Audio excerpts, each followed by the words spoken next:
Hey, Pope, don't worry about it.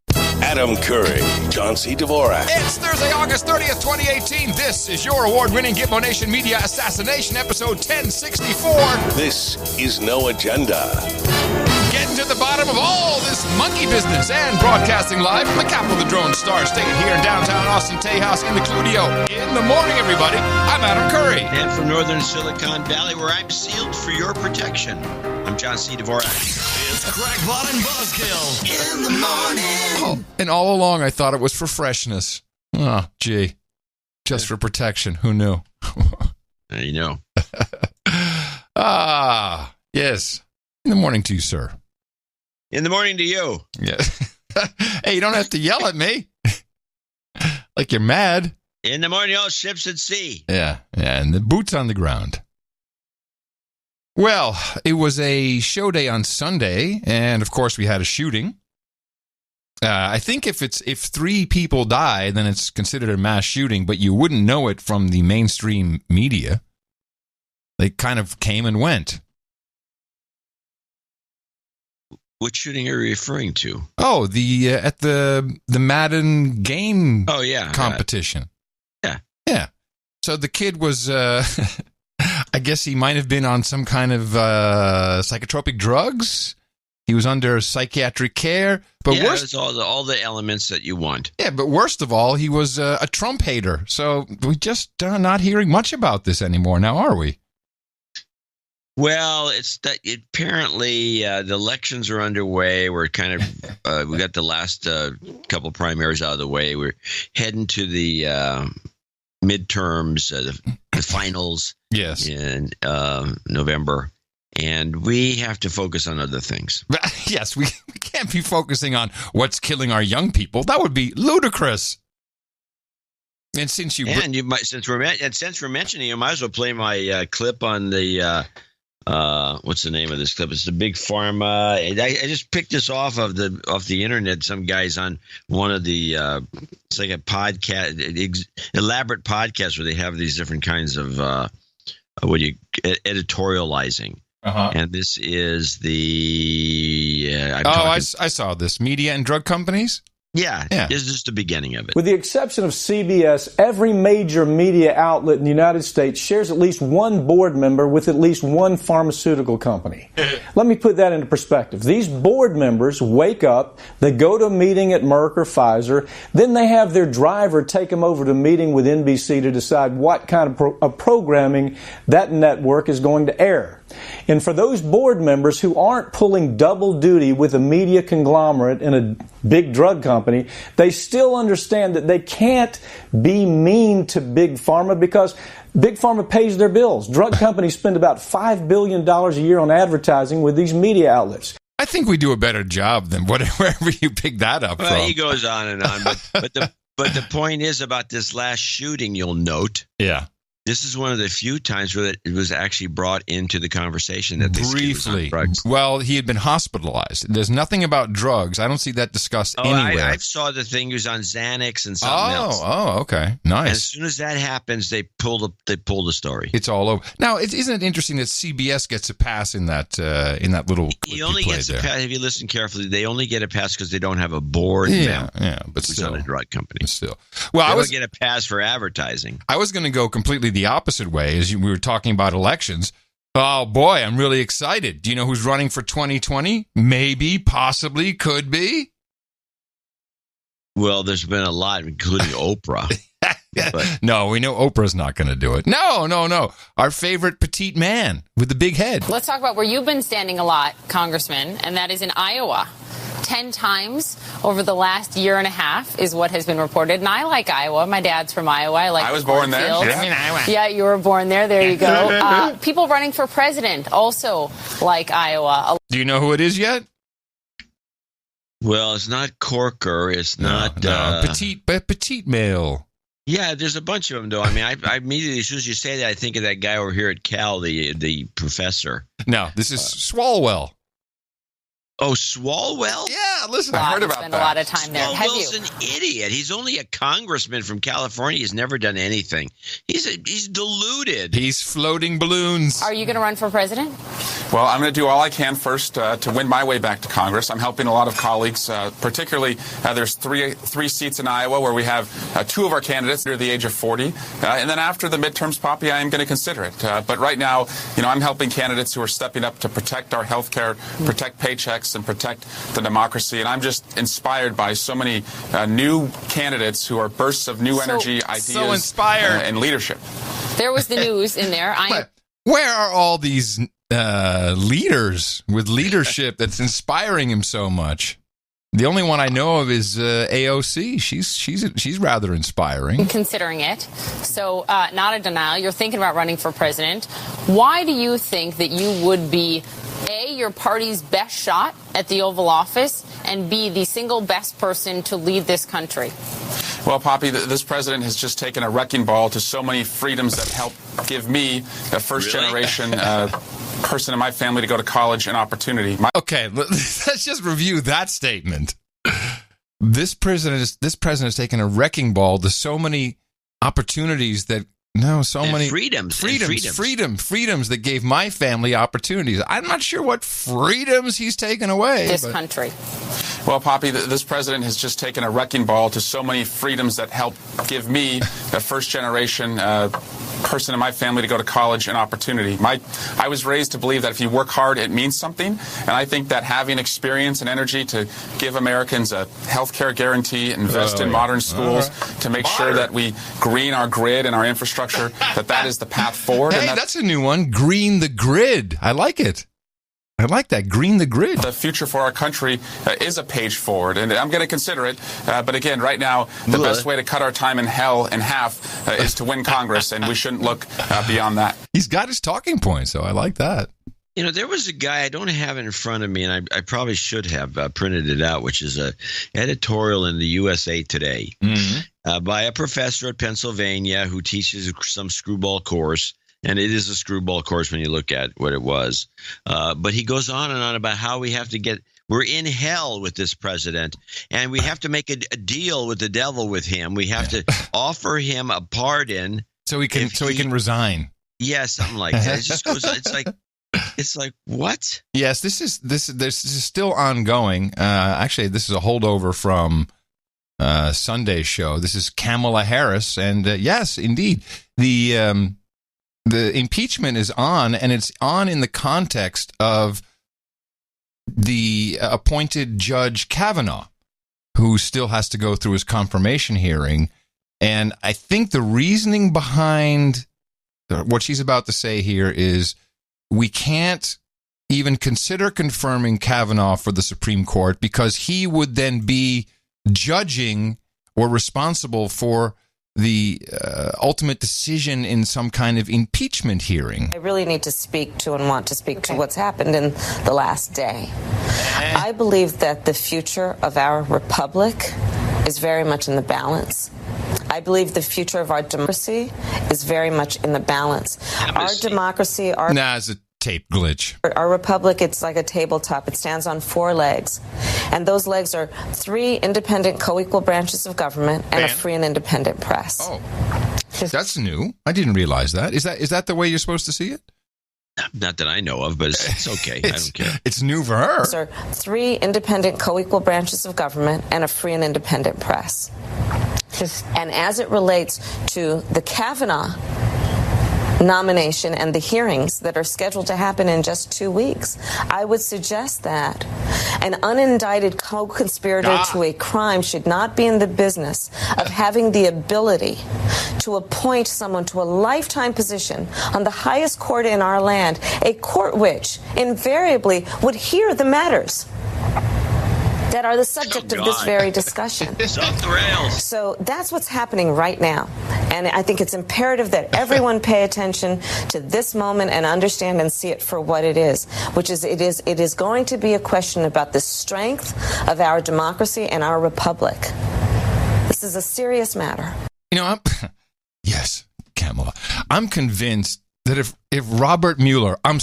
Bob Mueller Who the hell? Why? Where did the memo go out that every douche can call him Bob? Hey, Bob. Hey, Bob Mueller. Even if Bob Mueller were to say, well, that's it, no collusion, nothing to see here, I don't think they would give up. Oh, of course not. Come on. This is part of the strategy I was outlined in a newsletter 2 newsletters ago. Yeah. Bob Mueller's gone crazy. He must be on drugs. Can't be right. Sold out. Yeah. Co-opted. Yeah, sold out. Yes, that would be it. Yeah. He's in it for himself. Yeah. Yeah. So we had the flag controversy as well on Sunday. You notice that never was there any admission that the president himself told anyone to lower the flag. Do we actually know what happened for McCain? All we know is that Trump's a jerk. Yeah. Well, hello. That's all we know. I do have some interesting McCain flubs, which are just. Let's listen to those. That'd be a nice little thing. Well, I don't want to be dancing on the guy's grave, and I'm not really. Well, you already did that when he died, when you played the Pachenik thing. I was not dancing on his grave. Someone gave me a lot of crap for that. It's bad karma. Why? Bad karma. It's like I'm playing a different opinion. It might be bad karma to be sending him off with so many accolades he doesn't deserve. How about that for bad karma? What I'd like to know is how many military people will be speaking at his funeral. And I haven't seen any lined up yet. I'd like to know. They kept Sarah Palin from coming. I thought that was insulting. She's uninvited. The president's uninvited. Yeah. I mean, when you're going down and you're at the end, really? I don't know, man. I think I'd be like, hey, have Leo Laporte come to the funeral. What the hell? I think exactly. Here's Dianne Feinstein talking about Senator McCain. He could have very sobering outbursts, but when the chips were down, Donald McCain was there, and he was there with heart. I love Dianne. Donald McCain. Oh, okay. Sounds like, I thought that was right. No. Wrong. Wow. That's pretty bad. And no one corrects her. She just keeps on going. Have to play that again. It's so good. The next one is even better. He could have very sobering outbursts, but when the chips were down, Donald McCain was there, and he was there with heart and muscle. So she's got to be thinking Donald Trump about something. No, I think she might have been thinking about Donald McGahn because he was also in the news. Trump's, I guess the White House lawyer resigned or is resigning or is leaving or I don't know. Who knows what Diane's thinking? But more importantly, what is this lady thinking? We begin today's show looking back at the life and legacy of John McCain. Okay, now we know who it is. Yeah. But man, Amy, this flub is pretty. She corrects it, though. Self-correcting flub. We begin today's show looking back at the life and legacy of John McCain, the 6-term senator and 2-time presidential candidate who died Saturday at the age of 81 of breast cancer at his home in Arizona. Of brain cancer. Wow. Hey, look, breast cancer is no laughing matter, but but be thinking breast cancer when he had brain cancer is like, and it's generally a female issue more than men. Men do get it, but it's rare. Yeah, but to be thinking that. I think it's kind of if you listen carefully, you can hear the control room yelling in her ear. Who died Saturday at the age of 81 of breast cancer at his home in Arizona of brain cancer. Oh, poor Judy. She must feel bad about that one. Amy. Damn it. Yeah, I flubbed on the flub. Yeah, there you go. That's how it works. Flubbed on the flub. That's right. Show me right.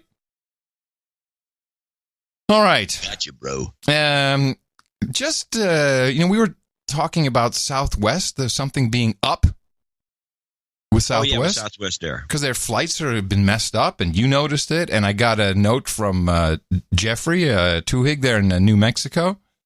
And his fiance's daughter, Rebecca, came to visit. No, his fiance is Rebecca. Her daughter came to visit. And her flight on Southwest was canceled. And here's what she found out. Southwest is systematic pulling planes for complete checkover and maintenance. This is because of the engine that flew apart.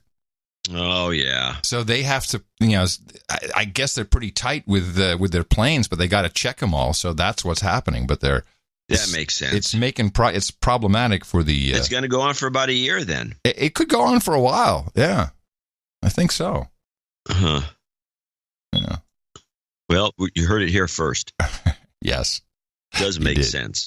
We had a big event. The president did a deal with Mexico. It's not quite signed yet, but he did an interesting thing where he called the incoming Mexican president, Enrique. Called him on the speakerphone there in the Oval Office with, this is not going to mean much to anybody else, but I look at Trump and sometimes I see Ron Bloom. Do you know what I mean? There's a little of that. There's definitely some of that in there. And it's this kind of thing that really reminds me of, it's like, well, we'll just do this. We'll just get him on the speakerphone. And I don't know if you saw, but it took, at least 2 minutes to get everything hooked up on the speakerphone. This was something we had to make fun of. Wow, you can't even handle the speakerphone. Did you see this? No. Okay, so I have The Guardian. They, of course, needed to have this front and center. Forget about what this potential trade deal may be. Wow, what an idiot. He can't even operate the phone. So they put up the video and they put music under it and they edit it to show that he's a buffoon. It's a big day for trade, big day for our country. A lot of people. This is The Guardian. This is their editorializing. And I believe the president is on the phone. Enrique.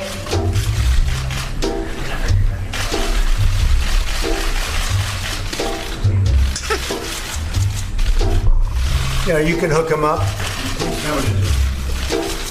You tell me when. Oh, yeah. These shutters going on. Oh, yeah. A lot of people waiting. People waiting. I know he's hating this moment, too. Hello? Oh, yeah. He's going to chew somebody out. Oh, yeah. You want to put that on this phone, please? Yeah, please. That would be handy.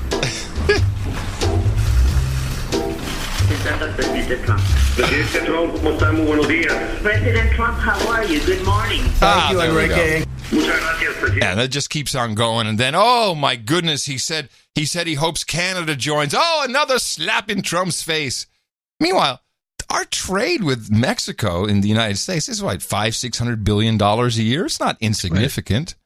Right. Yeah, it's a lot. And the New York Times, they're like, oh, he lied again. He lied. He said this will be the biggest deal. No. If TPP had gone through, that would have been a bigger deal. That's all they had to say about it. I mean, I haven't seen any analysis of Yeah, how about some information? Yeah, like what's going on with it? Is slapping around. Actually, CBC did more than I could find in U.S. media. The Scandinavians, who will obviously be affected if this is the replacement for our North American Free Trade Agreement. And what do we do with Canada? It's much smaller, isn't it? Isn't it 50, 60 billion? Canada provides about half of our oil. They're much bigger. Bigger than Mexico? Oh, yeah. Really? Well, I can go look it up. I don't. This is just off the top of my head, but because of our dependence on them for oil, which nobody likes to talk about. Okay, what I've got is export $282 billion, import $299 billion. Now let me see. Mexico.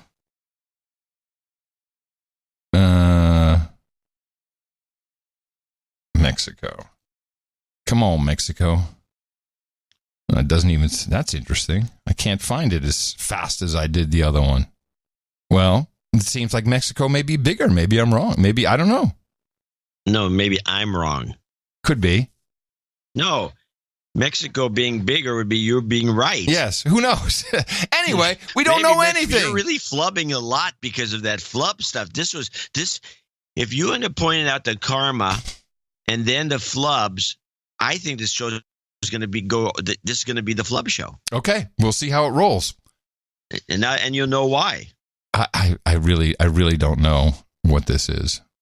Anyway, I'll continue to research. Here's what Troll Room should be on this already. Here's what the Canadian news says. Moments after he made that statement, Donald Trump brought the Mexican president onto the phone. Enrique Peña Nieto says the goal is to bring Canada into the deal as soon as possible. How that will work remains up in the air. CBC's Evan Dyer joins us from Ottawa.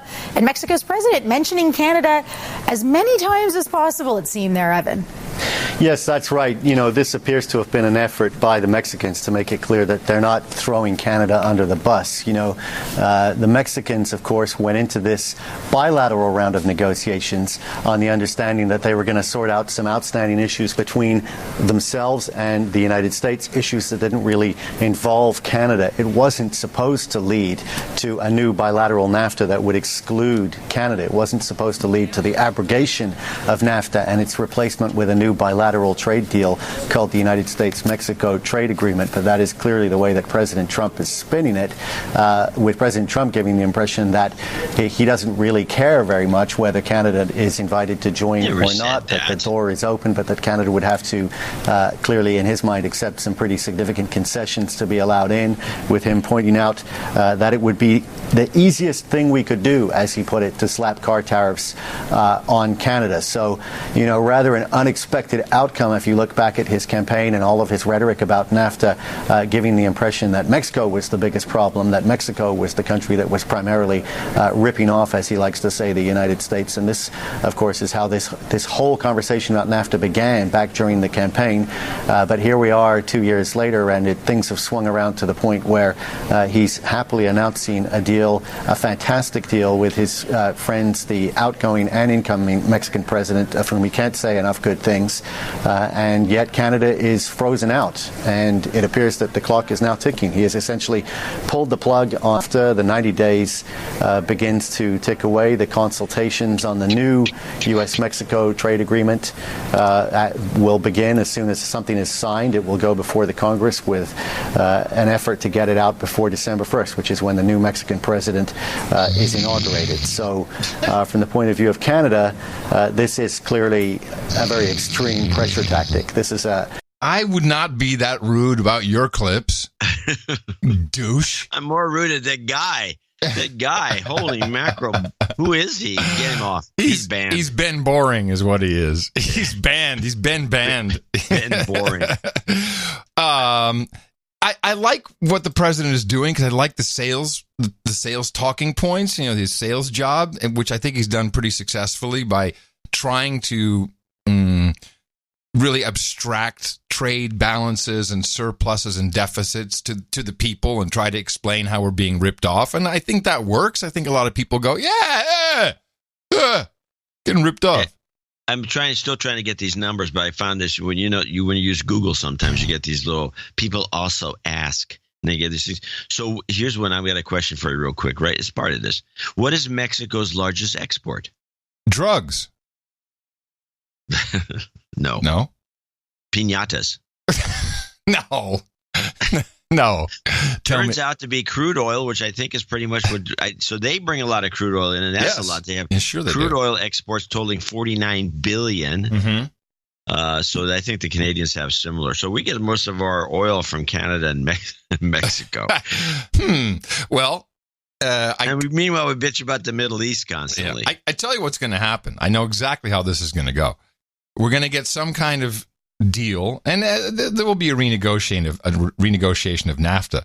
But I think it's important he does Mexico first, so that he can say, "Oh, look, so we now have an extra $40 billion that I went out and got for everybody. Half of that is how Mexico's paying for the wall. Guarantee you."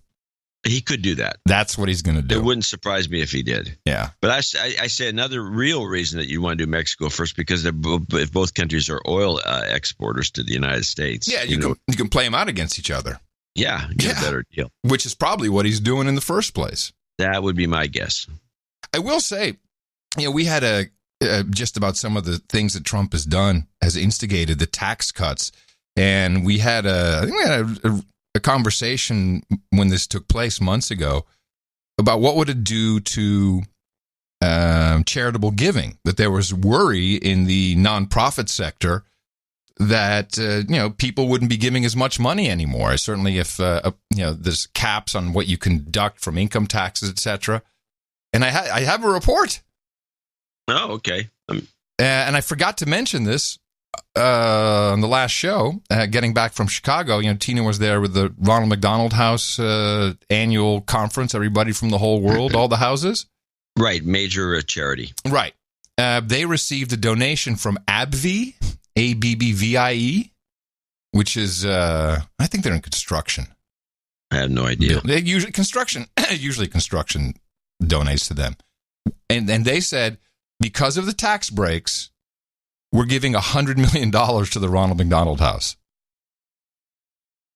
Well, the corporate guys, yeah, because they're going to get a huge benefit, and their taxes are different. The problem with the argument was that the public, which has got its individual tax returns that are capped. AbbVie is pharmaceuticals, by the way. I'm sorry. They're pharma. The public is capped, but the corporations aren't. And if you start to really think about it, it's usually those monster donations that really make a huge difference. It might make a difference to the smaller little social justice. I can tell you. Yeah, exactly. I can tell you that for any large nonprofit, it's really the corporations that do the brunt of the work, I think. Yeah. It's a different model. Anyway, that was nice. Yeah, I guess. Yeah. There was I didn't see any news articles on that. I'm so tired. I'm so tired of the news. You turn on local news, it's all the same. It's all the same. Yeah, you really have to dig to get stories. Anything. As you'll tell by my clips today, because I got some of those shallow stories, although entertaining. Yes, well, that is part of what we do. Some of the most shallow stories. I mean, we did have the only thing that kind of came out. Let's get back to the upcoming primaries. Is the monkey story? Yeah, I have I have the original clip. If that'll, I see you have some clips. Actually, I have it. I have the original clip incorporated and then kind of edited. Okay. I have a decent background. The only reason I say that is because I felt after I'd read all the headlines, like, oh my goodness, that when I really heard his whole clip in context, it's such bullshit. Oh, it's total bullcrap. But yeah, play the whole clip and then I'll play it. You'll hear it again with this clip. Okay, so this is Ron DeSantis. And he's talking about, is it Gillum, who is the Democratic he'll be running for governor, right? Yeah, he was promoted by Bernie Sanders, and he's an associate of, at least in kind, an associate of AOC. And he has a very socialist message.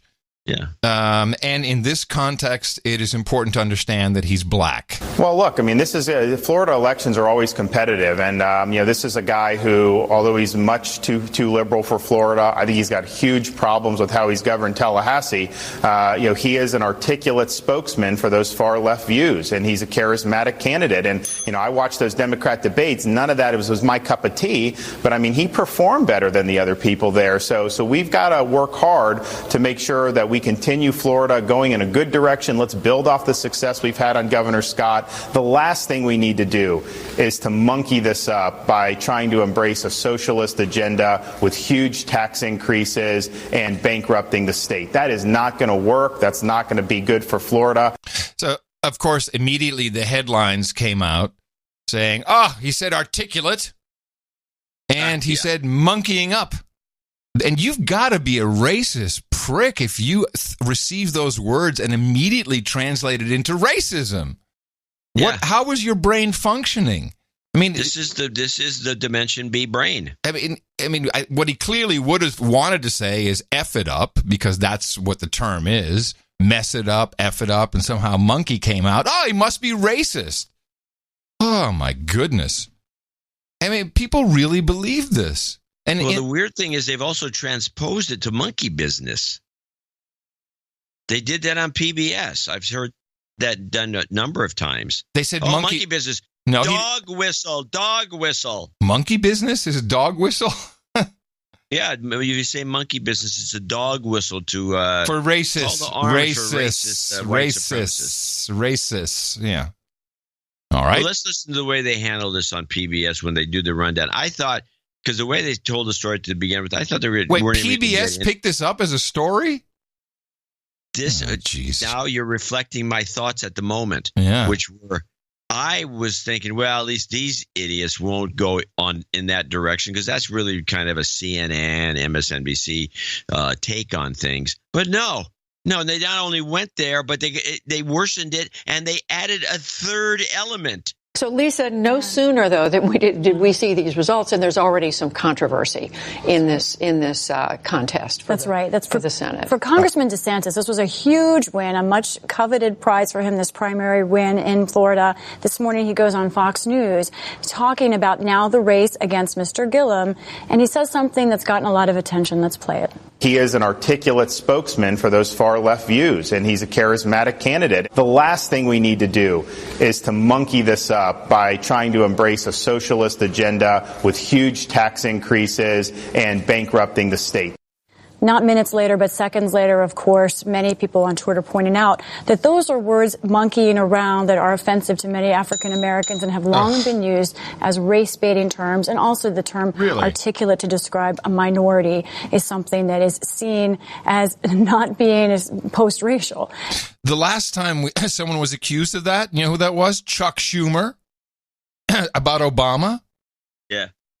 Jeez. Well, but she said she changed the word monkey it up to monkeying around. Yes. He never said monkeying around. Nope. Americans and have long been used as race-baiting terms, and also the term articulate to describe a minority is something that is seen as not being as post-racial. So we talked to the DeSantis campaign. They sent us a statement. Wait, did she say not seen as something not being as post-racial?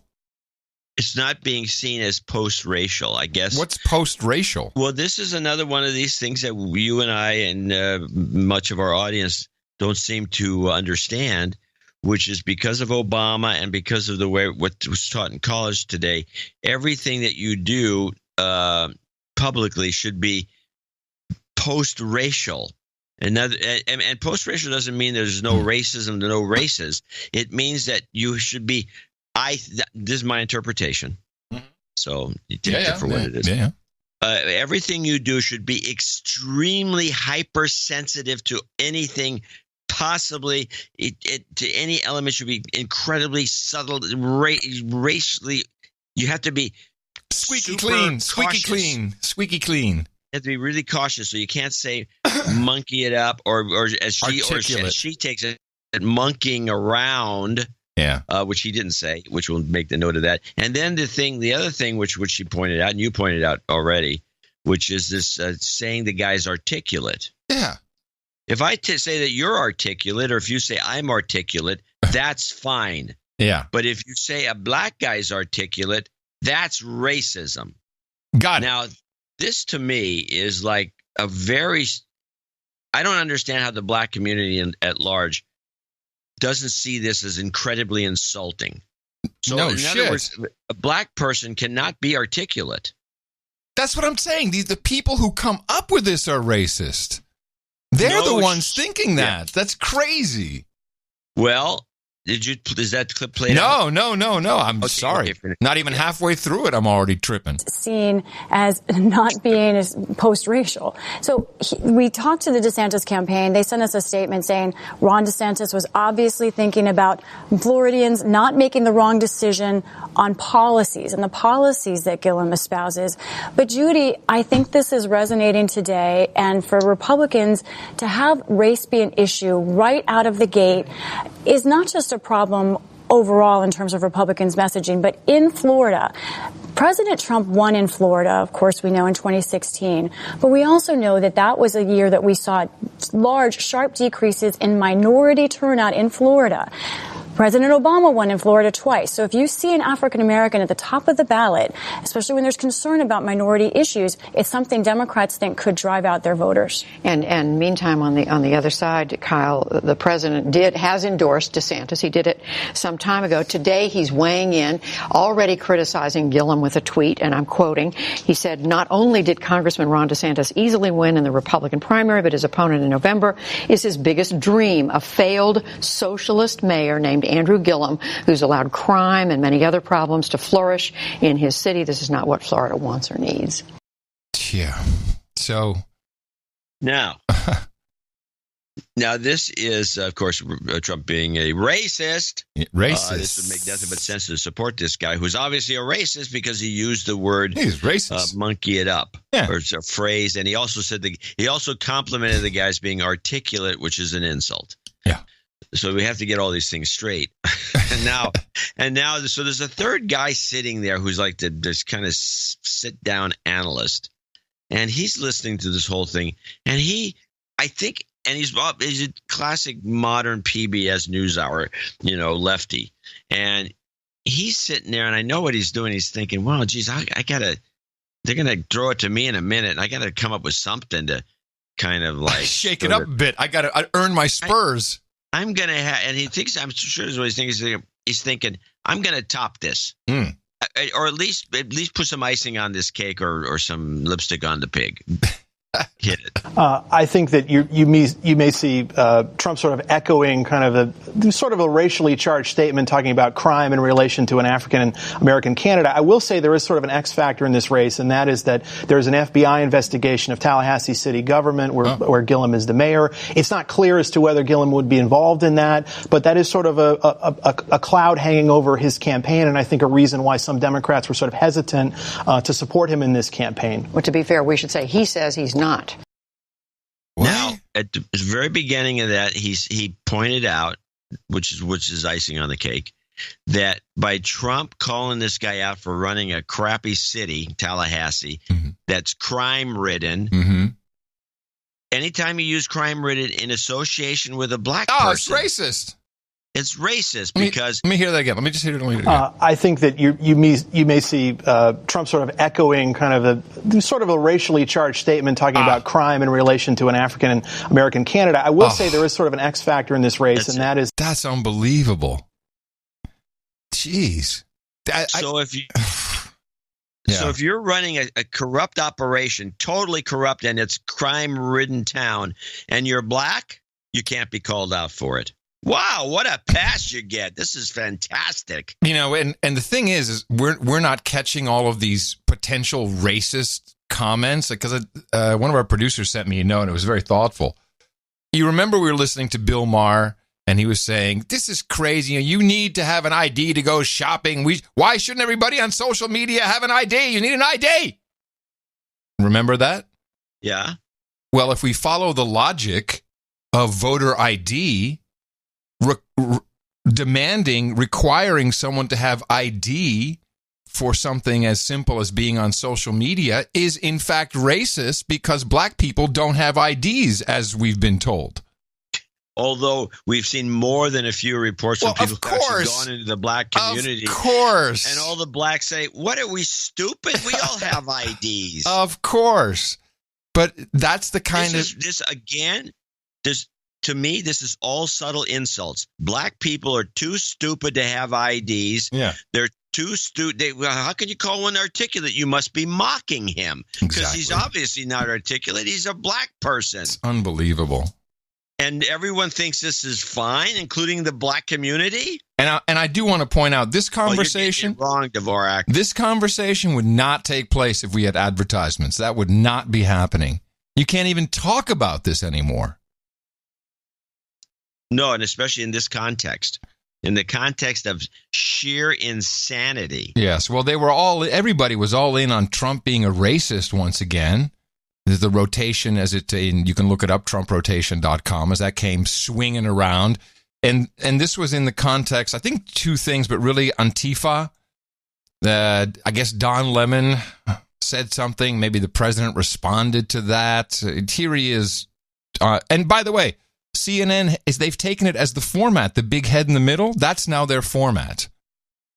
The one with, I thought at first was just the Cuomo kid. Worse than that?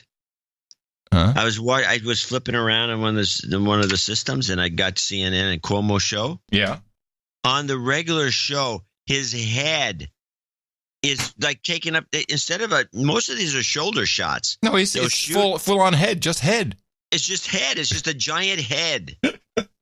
Did you notice this? Yes, that's what I said. It's like giant. you flip to the channel, it makes you jump back. It's like, I don't want to see a giant head. It just cuts off. It's like the neck to the top of the head, big giant head. A floating head. Well, Don Lemon's head was floating when this went down. But because it is the counterpart to the conversation about how President Trump dealt with that particular moment in American history. It says it right in the name, Antifa, anti-fascism, which is what they were there fighting. Listen, there's, no organization is perfect. There was some violence. No one condones the violence, but there were different reasons for Antifa and for these neo-Nazis to be there. One, racist fascists. The other group fighting racist fascists. There's a distinction there. Thank you both. I appreciate it. So it's okay. As long as you're fighting Hitler, then it's okay. You can do whatever you want. We've already been through this. We know that it's okay. But this sparked off lots of conversation because, Antifa, that's not a black group, is it? Yeah, it is. Yeah, and you end up with all these posts showing all the members of Antifa, and you'll see a black face in them. Not a single one. When you see them out on the street, there's lots of blacks. Where? Well, most of the Antifa people I've seen, including... I'm sorry. I'm thinking Black Lives Matter. Yes. Yeah, exactly. Well, so then there was this conversation about... So Trump was, of course, he's criticized Antifa, and I think this Don Lemon comment sparked some back and forth about, is it a black organization or not? Doesn't matter, because CNN analyst Jeffrey Toobin... Oh, he's off the rails. I'd say. Let's be clear also about what's going on here. The theme here is, I'm Donald Trump, and I'll protect you from the scary black people. There we go. Antifa is widely perceived. That's why everybody voted. I'm afraid of the scary black people. I'm going to vote for Donald Trump. Jeez. It's really insulting. I'm Donald Trump, and I'll protect you from the scary black people. Antifa is widely perceived as an African-American organization, and this is just part of the same story of LeBron James and Don Lemon and Maxine Waters and the NFL players and the UCLA basketball players. This is about black versus white. This is about Donald Trump's appeal to racism, and it just happens all the time, and we never say it, or we don't say it enough for what it is, but that's what's going on. Well, what do you think, Ron? Well, look, I don't just. But I would frame it more broadly. I mean, I think, Trump basically has portrayed himself from the beginning as kind of the last line of defense for his supporters against all the forces that he suggests are trying to take America away from them. And sometimes it is coastal elites, like his attack on Google this morning, and sometimes, often, it is minority leaders, like all the attacks that Jeffrey mentioned. The key, though, is, and what he said to the evangelical leaders really fits into this, I think, is that he is presenting himself, in effect, as a wartime president for Red America. Only the war is largely against Blue America. I mean, we've had presidents who've been accused of slighting voters outside of their base before. Trump, I think, really is the first one who actively kind of tries to demonize the voters and the parts of the country outside of his base as a way of consolidating and mobilizing his own supporters. A division is essential. It is integral to his entire strategy. And, of course, the price on that is it puts enormous pressure on the less partisan piece of the Republican coalition, mostly white-collar suburbanites, and that is where they face the greatest risk this fall among the very voters who we were talking about before in the last segment, who kind of look at what's happening and say, this is just too much chaos for me. I want some more checks and balances. Go ahead, Jeffrey. I don't know, Ron. I'm thinking it's just black people and brown people. Yeah, I think that's what it's about, and, yours is a very sophisticated... Well, I'm insulted now. How about those ugly yellow people, Toobin? How about the stupid red people? Only black and brown? Come on, the president's more racist than that. I don't know, Ron. I'm thinking it's just black people and brown people. I think that's what it's about, and, yours is a very sophisticated analysis, but I think it's just as ugly as it can be, and let's not forget, Donald Trump became a politician by making up a racist lie about the first African-American president. But have you ever heard... Look, it's a central part of it, Jeffrey, but it's not all of it, because do you remember, he does also do the media... I was just going to say, Jeffrey, you remember a time when a president warned of violence on the streets if his party loses? No. Beats me. I can't remember it. It's just off. That's bad. That's really bad. Hey, president just hates black and brown people. Yeah, it's simple. Yeah, very obvious. And why would you think any different? Jeffrey Toobin seems to be completely convinced. And with him, I'm sure millions. Sad. Well, I don't know how many, except for the people that promote these clips, you. I don't know how many people have ever heard that. It's just like, hey, the people who aren't watching Home and Garden TV, watch CNN. We all know this. I think, Home and Garden TV is a humiliation to these networks. People, if you don't know this, people out there, Home and Garden TV is a huge money-making bonanza, very popular, classic cable TV. It's just a cable network, and it totally annihilates CNN's ratings and everybody else. Yeah. Well, you I'd heard. rather watch that. Well, who wants to watch these guys? Every time I turn on CNN, it's just they have no balance whatsoever. No, it's just how much more can I hate? I'm not going to say just Trump. Trump is a big part of it, but no, how much more can I hate all Republicans? And conservatives? Trump being their leader is the worst, of course. Mm-hmm. But how much more can I hate on these people? So you have to mark it. Yeah. And now they got to the point where hating on whites. I hate whites too. Yeah. Well, you are white, Bill. Yeah, I'm white, but I hate that I'm white. I wish I wasn't white. Have you seen the hashtag verified hate on Twitter? You should look at that. I have looked at the verified hate site, and the verified hate guy, people should look at that, has done a lot of research, and he goes back years. I don't know where he's getting some of these things. Well, he's getting them from tweets mainly. He's mainly finding tweets from people who are verified by Twitter. Yeah, he's found all the verified. Here's what I'm going to go off on this one. He's found probably hundreds of thousands of hate tweets, but they're mostly whites suck. Whites should die. Kill white. Kill whites. Kill whitey. Whitey kill should Trump. Die. There's a lot of kill Trump in there too. Kill Trump. Kill whitey. Kill this. Kill that. And the thing that gets me, because he's got this thing, it's a whole. I'm surprised Twitter hasn't taken it down. Yeah, but this is the whole point. Is you got to understand that they don't have algos. They rely on people reporting, and people don't report these tweets, of course. So that's why Twitter's not finding him. Well, here's what gets me about it. I have seen verified check marks on people with 35 followers. Yeah. The name is Kai or Eat Dog or something like that. People I've never heard of. I don't know if they're rappers or anybody that's... And you're not verified. Yeah. They hate Adam me. Curry, one of the original VJs at MTV, a very famous person. I'm a bot. I'm not real. And you're not verified, but when you go to the Verify Hate site and start looking at the people that are pushing these hate tweets, mostly hate whitey tweets, let's be honest about it, there's a bunch of flakes. I've never heard of half of these people, and they all have a verified check mark. Yeah, maybe I'm doing it wrong. Maybe I should tweet something hateful about white people. Maybe I'll get verified. I hate being white. Now, does anybody really think that this is a way to get you have to remember that over 70% of the population of the United States considers themselves white. Many of them are Jewish. Many of them are Hispanics of Spanish descent. But they consider themselves white.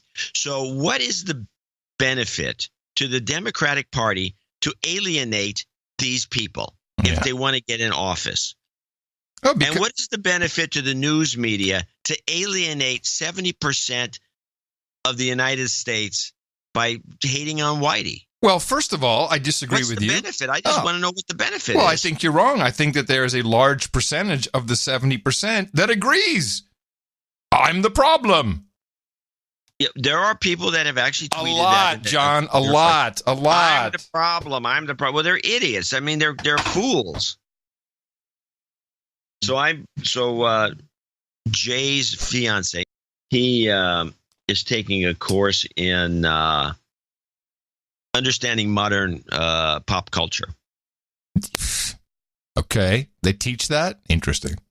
Yes, and the book, he shows me the book, it's a Marxist tome. It's talking about Karl Marx. I'll bet. And then they tell me, he says, apparently in all these colleges, I don't know if it's true of the University of California, I don't think you need to do this, but all these major colleges, or minor colleges and little colleges, all have a requirement for a social justice class that you must take. Well, that's how we know this, is because that's what the big endowments, they all have something attached to it. Yeah. Yeah. So everybody's taking social justice, and it's like these students can't say anything in the class, and so they kind of talk amongst themselves after class, and they shake their heads. They're very unhappy with the course, with these courses, because they're not learning anything. Mm-hmm. They are. They're learning bad things. Well, they're learning. I don't know what to say, bad, as opposed to learning nothing. But I just found it to be peculiar. Well, they're learning about the patriarchy, about the white patriarchy that has messed everything up and made America a horrible place. That's what I read in the course books. And colonialism, I think, is how they describe it. Colonialism. Yeah, it's very old-fashioned. I mean, this is like stuff that would have been taught in the 30s. Yeah. It's extremely old-fashioned. I think it's easy to – I think they're making a mistake. Yes, there was a recent poll, in fact, I think, which kind of implies this. Let's play these two clips, and I'll get back to my point. Okay. This is some polling results, CBS College Women. Hold on, I lost my mouse. Yeah, got it. And Anthony Salvanto is our Director of Elections and Surveys, and he's here today with a batch of new poll numbers from the CBS News Battleground Tracker. So, Anthony, what has changed this summer? The Democrats have moved into a stronger position to take back the House. We had them earlier this summer getting just over that magic number of 218. That's the number of seats you need to take the House. Here we have them inching up to 222. But I need to caution here, there's a margin of error around that, like there is with any poll on this estimate. And that margin of error still has a range where the Republicans could still hold the House. There are scenarios where that happens. And what I want to emphasize is within that estimate, all these districts are very close. And we're looking at very small swings among these voters. Just a few more Republican women who are a little bit hesitant. Ooh, sounds like we need to advertise more towards women. To say that they're going to back the Republican candidate. A lot of enthusiasm among Democrats, but some who haven't voted before. And so there's a lot of moving parts still here underneath that edge towards the Dems. You mentioned women as a voting block. They don't all go in the same direction. But you are starting to see a real shift in how women are voting this election. Yeah, one of the biggest breaks is if you look at the college, non-college difference. And we started to see this in the last presidential election. And in these districts, it's really important. There's a double-digit edge for Democrats among women with college degrees here. And they also tell us that they're more likely to say their vote is, as you heard in your panel, a vote against the president. And that's different from men who are more inclined to say they're voting in support of the president. And I should emphasize, these battleground districts are battlegrounds because they have relatively more college graduate women in them. So by definition, that's part of what's going on. Isn't this just the mainstream, again, trying to get people to do political advertisements by saying it's close and it's it wouldn't take much? That's always an element, but they can't do that with vapid reporting that doesn't have any substance whatsoever. Oh. Well, I could be wrong about that, but in this case, I think they're right. They had a couple of points in here you have to read between the lines. One was the college-educated women. And then they say people who've never voted before. So we're talking about young college-educated women that are providing these outrageous numbers on the side of the Democrats because they're the ones coming out of these courses in these colleges. These minor ready colleges. To go, good to go. They've been programmed and they have their pencil. Brainwashed to be. All the colleges are doing it, brainwashing kids to be Democrats, at least out of the chute. Yeah. And if you know, the baby boomers. And more importantly, discouraging any kind of discourse about it in school. Yes, no discussion. You're going to go vote Democrat, get out of school, get your degree, Here you go. Kick you out. Boom. You can't get a job because you're an idiot, but go on, get out there and vote Democrat. That's all we care about. And that's what they're doing in these colleges. And you can name the schools. Almost every, not the big universities. There's a little, although I would say Yale. I think the big universities are doing this too. I was gotten into a discussion about this. Well, not the big, because I'm, from a big university. I'm the type to go, the big universities, they don't do that crap. Although they do. And he pointed out that you went to Berkeley. You went to Berkeley where there were riots. Yeah, well, I know. Berkeley is all that crap, but it's done differently. It's done with fire. Yale's the best example. He points out because they're the ones who kick these people out for using the word master. Yeah. You can't have a master class anymore because that's not a post-racial way to look at things. Oh, good use. And you end up with a bunch, and that's what's going on. It's a Democrat mill. They've created this system, and a lot of these kids, and I'd say many of them, snap out of it after a decade, and they start looking at the facts, and they say, "Well, wait a minute, I've been lied to this whole time." And by the way, this is like a smoker. When smokers, stop smoking, they become adamant. Douchebags. They become nuts. Tell me about it. What they're going to end up with is a population of disillusioned Democrats who are going to turn conservative or Republican or whatever, and they're going to be so mad.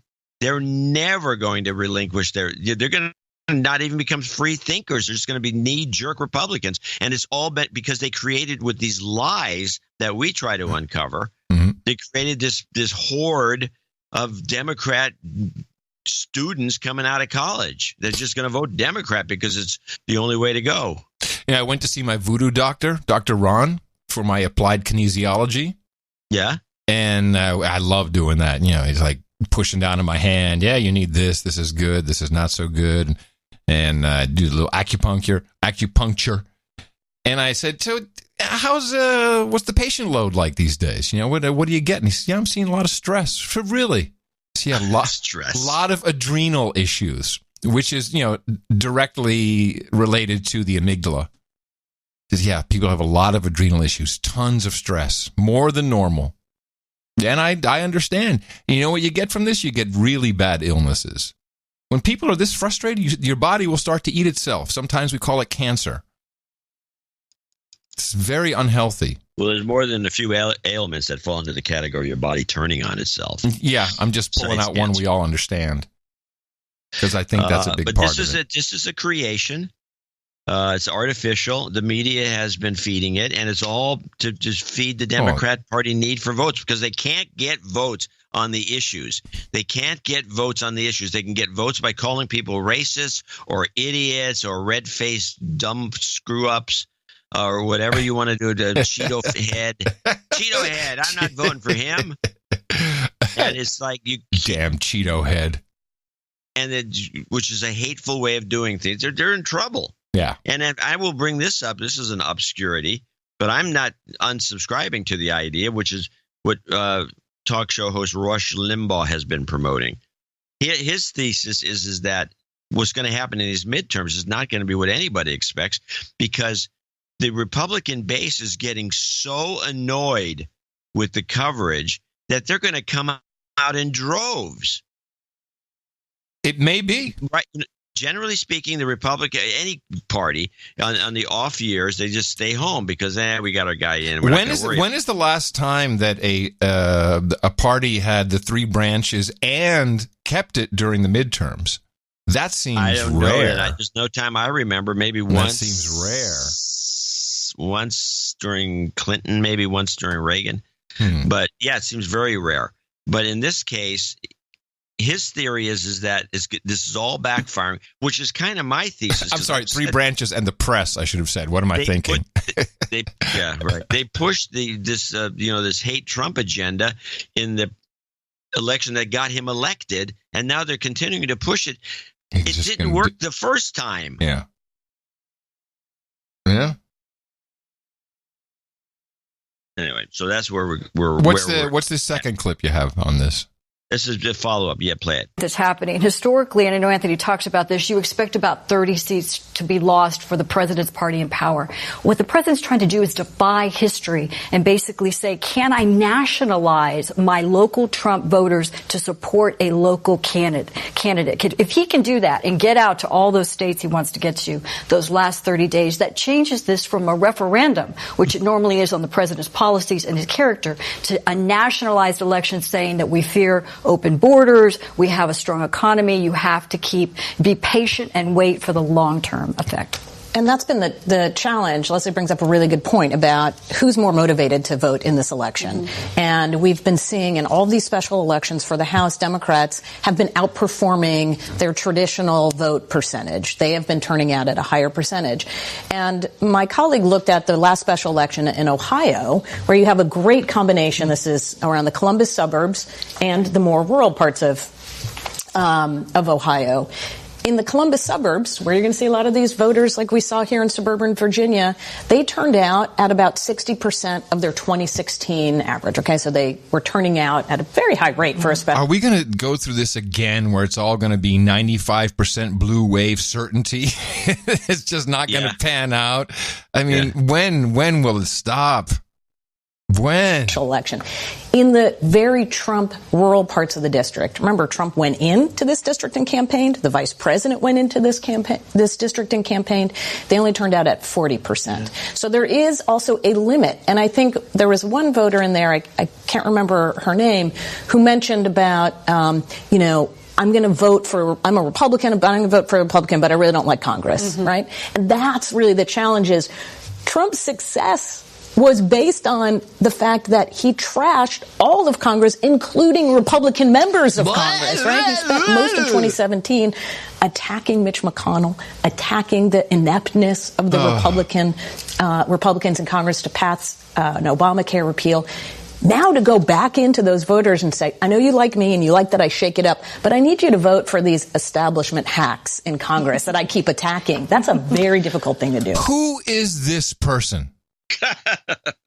Let me say something. One of the many lefty analysts on PBS. Let me just say, have you seen Katie Tur recently? We were just talking about this being very unhealthy. Have you seen Katie Tur? She's sick. She's sick. She looks like crap. I agree. She's sick. There's something wrong with her. She's sick, and she wrote a book. You'll recall a book, and this was the one, and this was her future, and then I think she got really overshadowed by the stupid what's that douchebag's book? Remember, Fire and Fury, or whatever, that was discredited the minute it came out. Yeah. You know what I'm talking about. Yeah, the douchebag. And so that overshadowed her real book. And I think she's so mad it's making her ill. And I would like to recommend that she take a leave of absence. Well, she was given a gig at MSNBC full time to do her own daily show. And this and all they run through is just hate on all these shows with analysis that backs it up, and it creates this, a lot of it doesn't make sense, but okay, let's just keep doing this. And I think it's that show that's killing her. Yeah, well, it's MSNBC. It's the building, probably. I mean, the only person that really thrives at MSNBC and looks healthy is Rachel.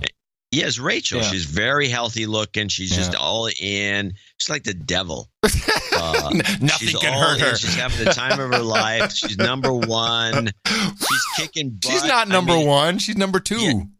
Who's number one? Hannity. Can you believe that? If you lose to Hannity? I thought Rachel was number one. No. Hannity is number one. Number one. Well, it was traditionally O'Reilly. Yeah. And so they could fend her off by putting O'Reilly opposite her, but they lost him because of mismanagement. Yeah, I think it's the fact that O'Reilly's a jerk. I think it's Hannity and then Tucker or Rachel. I think they're neck and neck. Rachel is either one or two, but last time I looked, she was number one. But she gets a big audience and she's having the time of her life. She's very. But I don't see how anybody who's actually trained. I mean, she's really a radio personality, is what she's always been. Yeah.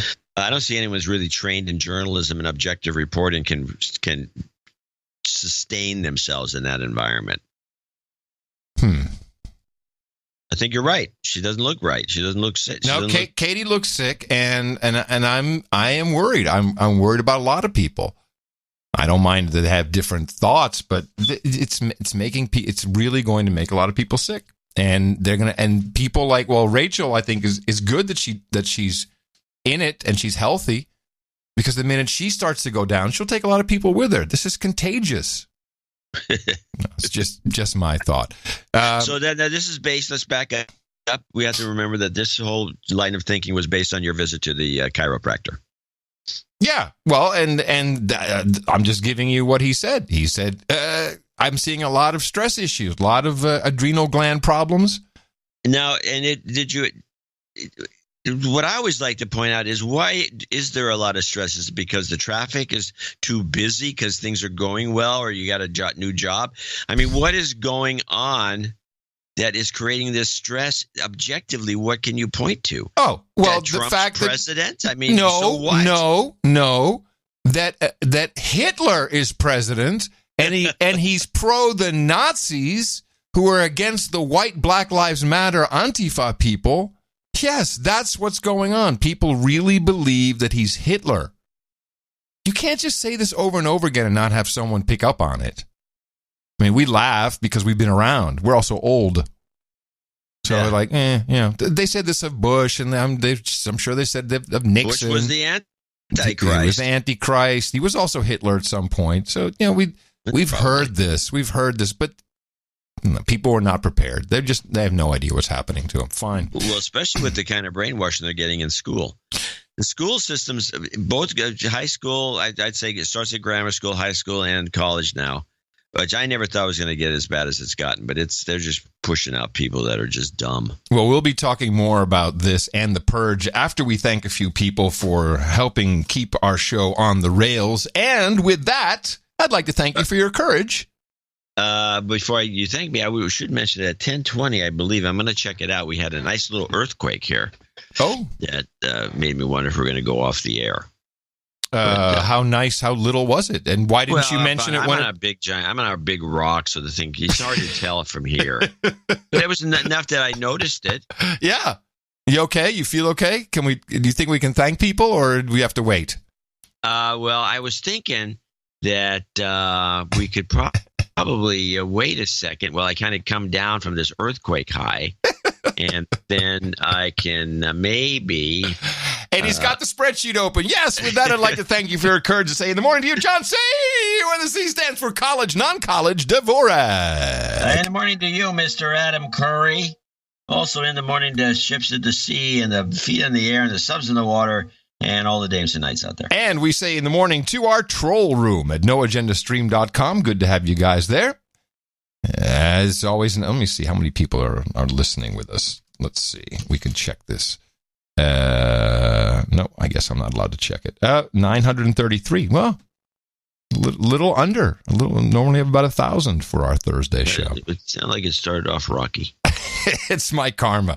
I also want to say in the morning to Conan Salata. He brought us the artwork for episode 1063. We titled that one Fraternity.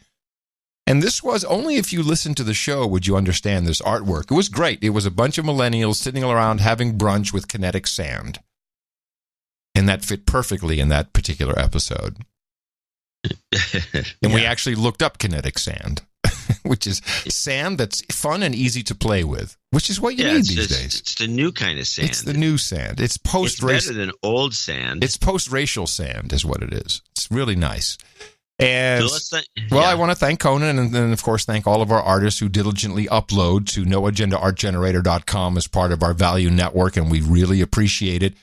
One of our producers, I think he tweeted out that, maybe it was on Mastodon, that he, on noagendasocial.com, that professionally, some form of dude named Ben Job, he sees tens of thousands of podcast feeds, and he says only about 25 of all that he's seen change their artwork regularly out of tens of thousands, and we're one of them.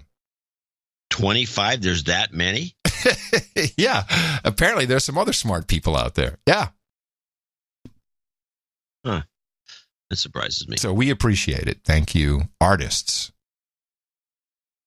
We do have a few people to thank, starting with Anonymous, $567.08.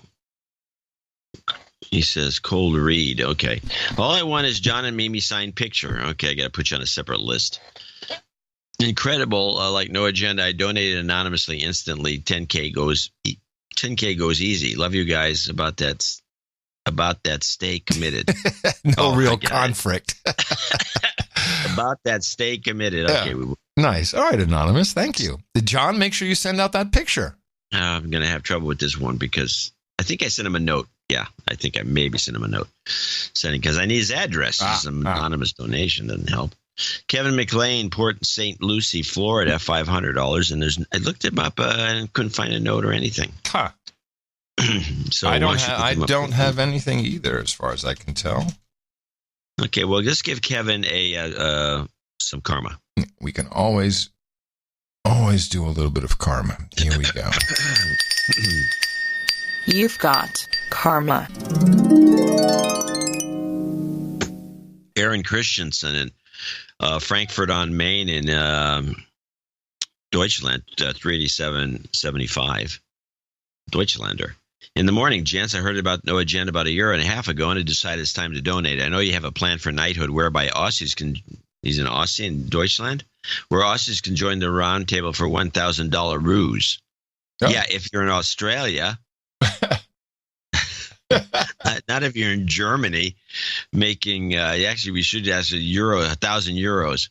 In one episode, you mentioned this also works for euros. Yeah, 1,000 euros. I've started on the path.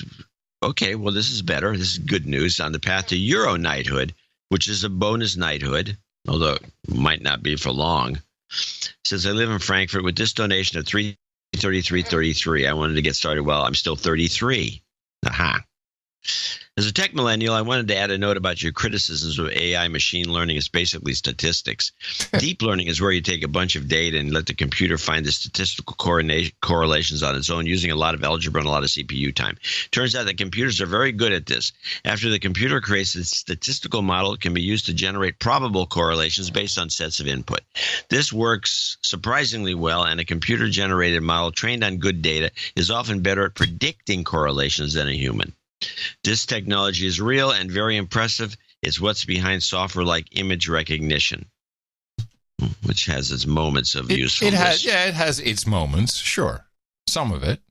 The problem is that, by the way, I will say this. If Aaron seems to be into this, when you come up with your stock market AI that actually can find some correlations between what's going to happen to Tesla. Yeah. Give us send us a note. Send us a note. You'll be knighted instantly. Yes.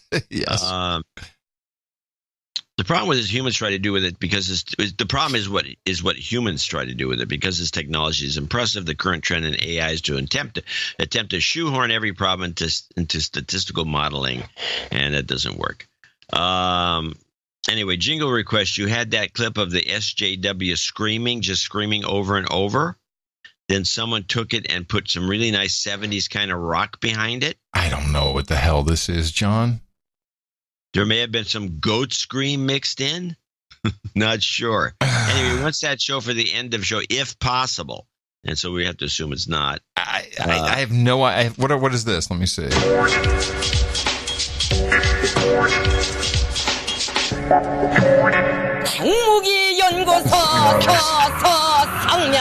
No, that's not it.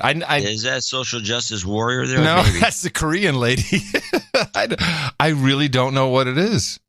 Anyway, Aaron signs off, your American tech millennial in Frankfurt and future Euro night. All right. Oh, wait a minute. Maybe. Oh, I know what he's thinking. Maybe this. We will build the wall. My idea. No. I know what it is. All right. Well, it's the end of the show. He wants to end the show. Well, okay. No, I just wanted to make sure I get it. Let me just see if this is it. Okay. Well, try it. This is Yoko. I think that's what he's thinking of. I think Yoko. Let's just listen. Yeah, maybe. Well, yeah, she's a social justice warrior, so let's just check and see if this is it. Hit it, Yoko! Yeah, okay. We'll play that as end of show. Whatever. You've got karma. All right, Thomas Archduke Nussbaum, who needs his call out. Yeah, see, I was so busy looking for the social justice warrior. All right, Nussbaum. 314-59. That's probably what I do. Oh, sorry. Yes. Working 14 to 16 hours a day, so not a lot of time for soups and such. Fort Worth is too hot. Oh, it's been so hot in Texas. It's been hot here too. Really? Yeah. No, it's triple digits minimum every day. Oh. Yeah. 40 centigrade. Something like that.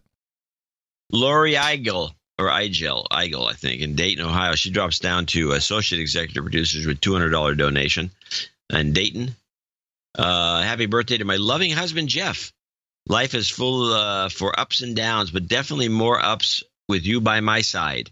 For jingles, he would like Foamer, followed by Goat Scream. Also would like to call out our son, Just. He wants to call out their son, Justin, as a douchebag. No explanation. Okay. Maybe just a generalized douchebag, that poor kid. I guess. Justin, yeah. Yeah. Be nice. You've got. Oh my God! Woo! Listen to that goat! Karma. That's a new mix. But wait, we don't have that birthday on the list. So from Laura to Jeff. Okay. Lori to Jeff. And when does he celebrate? No details. Okay. All right. Eigel? We settled on Eigel? I think Eigel would be good. Yeah. Okay. Eigel to her husband. Okay. Sounds too much like a Apple version of hair gel. The eye gel. The eye gel. Yes. Sir Mark Wilson and $200. Baron of Glasgow. The show has been fabulous as always. I'm dismayed at the levels of donations you received over the summer. Every summer it varies from summer to summer, but this was a bad one. Can I please have some jobs and flat hunting karma, as it seems I've been pretty short of luck lately. Best wishes, Sir Mark Wilson, Baron of Glasgow, in exile in London. Yes, of course. I'd be happy to do that. Here you go. Jobs, jobs, jobs, and jobs. Let's vote for jobs. You've got karma. Well, there's supposed to be an upcoming real estate crash in London, which should help him quite a bit. Yeah, well, it's happening here too. Yeah, well, it's about time. Yeah, no kidding. Yeah, prices are definitely coming down here. Good. Well, good. Just in time for the zombies to arrive. Send more homeless their way. No, go away. Who's next? That was it. That closes our segment of the associate and executive producers, and everything in between. All right. Well, thank you very much, executive and associate executive producers. As you know by now, these credits are legit, and you can use them anywhere credits are accepted and recognized. LinkedIn seems to be working well for people who like jobs and the karma. Yeah, I mean, what can I say? You guys came up with it, and it does seem to work, so we appreciate that, and we'll be thanking more people, $50 and above, in our second segment. And remember, another show right here, Sunday. Support us at Dvorak.org/NA. And you've got to support us because we're like the little shop on the corner. Tell everyone about it. Our formula is this. We go out, we hit people in the mouth.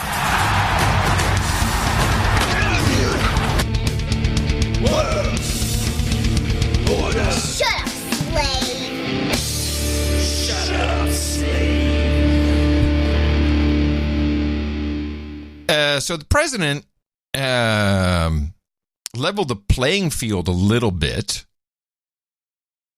with his with everyone's with the general conversation about the purge on the social networks, and he brought Google into it. I think what Google and what others are doing, if you look at what's going on at Twitter, if you look at what's going on in Facebook, they better be careful because you can't do that to people. You can't do it. We have literally thousands and thousands of complaints coming in, and you just can't do that. So I think that Google and Twitter and Facebook, they're really treading on very, very troubled territory, and they have to be careful. It's not fair to large portions of the population. Now, here's what's interesting about this. Every deconstruction of his statement that I saw, and there were a couple of tweets that go along with that, they all focus on Google News. And I think what the president was saying is, if you type in Trump... He's not focusing on Google News. That's how it was taken by all of the media that I got. Everything's about news. That's what they're just yes. Them. Well, it was very interesting because everyone tried it. I'm sure you tried it. You type in Trump news, and if you have your suggestions on, you'll see what pops up. And if you hit go ahead search, you'll see what pops to the top. But everyone debunked his statement by saying, no, look, if you look at Google News, Fox News is even on top. So they're talking about, and I don't know how many people, I know I do it. You search for something and then you hit the news tab. Do you do that often? I do it a lot. I do it a lot too, but they seem to be thinking that this is just about the news page and not about a regular search. Here's Samuel Burke on CNN. Now, I wrote him down. What does he do? Samuel Burke, dude. Yeah, all of a sudden you get these people showing up. Who the hell is it? He is business and technology news correspondent for CNN. He anchors programs on both CNN International and CNN en Español. He hosts the iReport and anchors the Cyber Cafe daily. Well, let's listen to his deconstruction of it. So, Samuel, why don't you give us a quick primer then on how Google does actually determine the search results when we type in a word like peppermint patty or something? I don't know. Well, to be honest with you, we don't know all the details about Google News searches because it uses an algorithm. See, he's talking about Google News searches now. But we do know some of the details. It uses an algorithm, and all these companies want to protect their algorithms. But because we work in the news business and we want our articles to show up more, we know, and all outlets know this, not just HLN, CNN, Fox News. We all know this type of information, that if there are certain keywords you put in, it will do better in the Google News results. One thing that's very useful is if you're the person who breaks a story, if Michaela Pereira has this scoop and everybody's saying so-and-so told Michaela Pereira this in an interview, the original article where Michaela had this or the video, that will come up first. So it's a lot of times... No, that's not true. The best information that everybody is citing, not just CNN, the Associated Press, also Fox News and CNBC, that will come up. You can also make the results individual to you, and a lot of it has to do with location. They want to give you results in London that are different from what you might get in New York or LA. So a lot of it is location-based. Yeah, it's a manipulation of the information based upon you. Okay, that makes sense. NPR. I don't want my information based on my IP address. I use VPNs. That's why you get I'm not Google the only Mexico. One that uses them. You get Google Tens Mexico. Of thousands of people use them, and so why do they assume that I'm in Mexico? I know. I'm in New York. I'm not in Florida when I'm not. Because you're not playing along with the program. What program? The program I was never is told that I have to use your own IP. No VPNs. It's not my social security number. You're a bad user.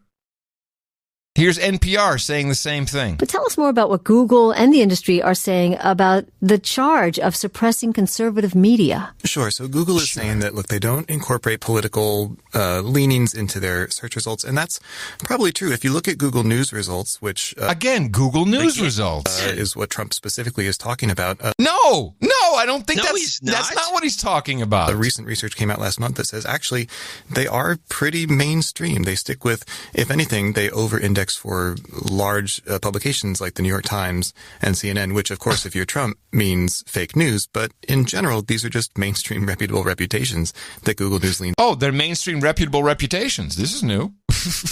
I think he meant to say publications. In general, these are just mainstream reputable reputations that Google News leans reputable reputations on primarily. And we know search results aren't the same for everyone because you've got your past search requests. It's an algorithm that can build. That's right. Although I would say what's interesting about Google News is that people actually do get a fairly uniform set of results, whether you are liberal or conservative. I think Google has intentionally made this sort of a more neutral playing field, which I think is important. And when you look at the possibility of regulation or a possible response from Google, the worry becomes, does Google end up just turning Google News into yet another filter bubble, like Facebook news feeds have become for so many people? These guys are so stupid. Here they have the opportunity to pile jump onto their actual competitor. I mean, Google is taking their lunch. They are taking money. Yeah, but I'm going to stop you right there and say, I'm going to want you to continue, but I want to have this thought thrown out. What are they thinking? Yes. Google is, and Facebook probably even more so than Google. I'll give Twitter too. Twitter is news. And Twitter to a lesser extent are competitors. Yes. And if they're getting beat down, why are you coming to their defense? They are going to put you out of business. Out of business. It's so stupid. I mean, this is a fantastic opportunity. And you heard the other guys, oh, well, we know how to get the SEO going, so, it goes to the top. No, these are very simplistic thinkers. It's a head shaker. They should be all over this. They're clueless. Our American media, even in Europe, when I think it's kind of dumb to tell Google not to track you, or, if you're a newspaper, I don't want to be indexed.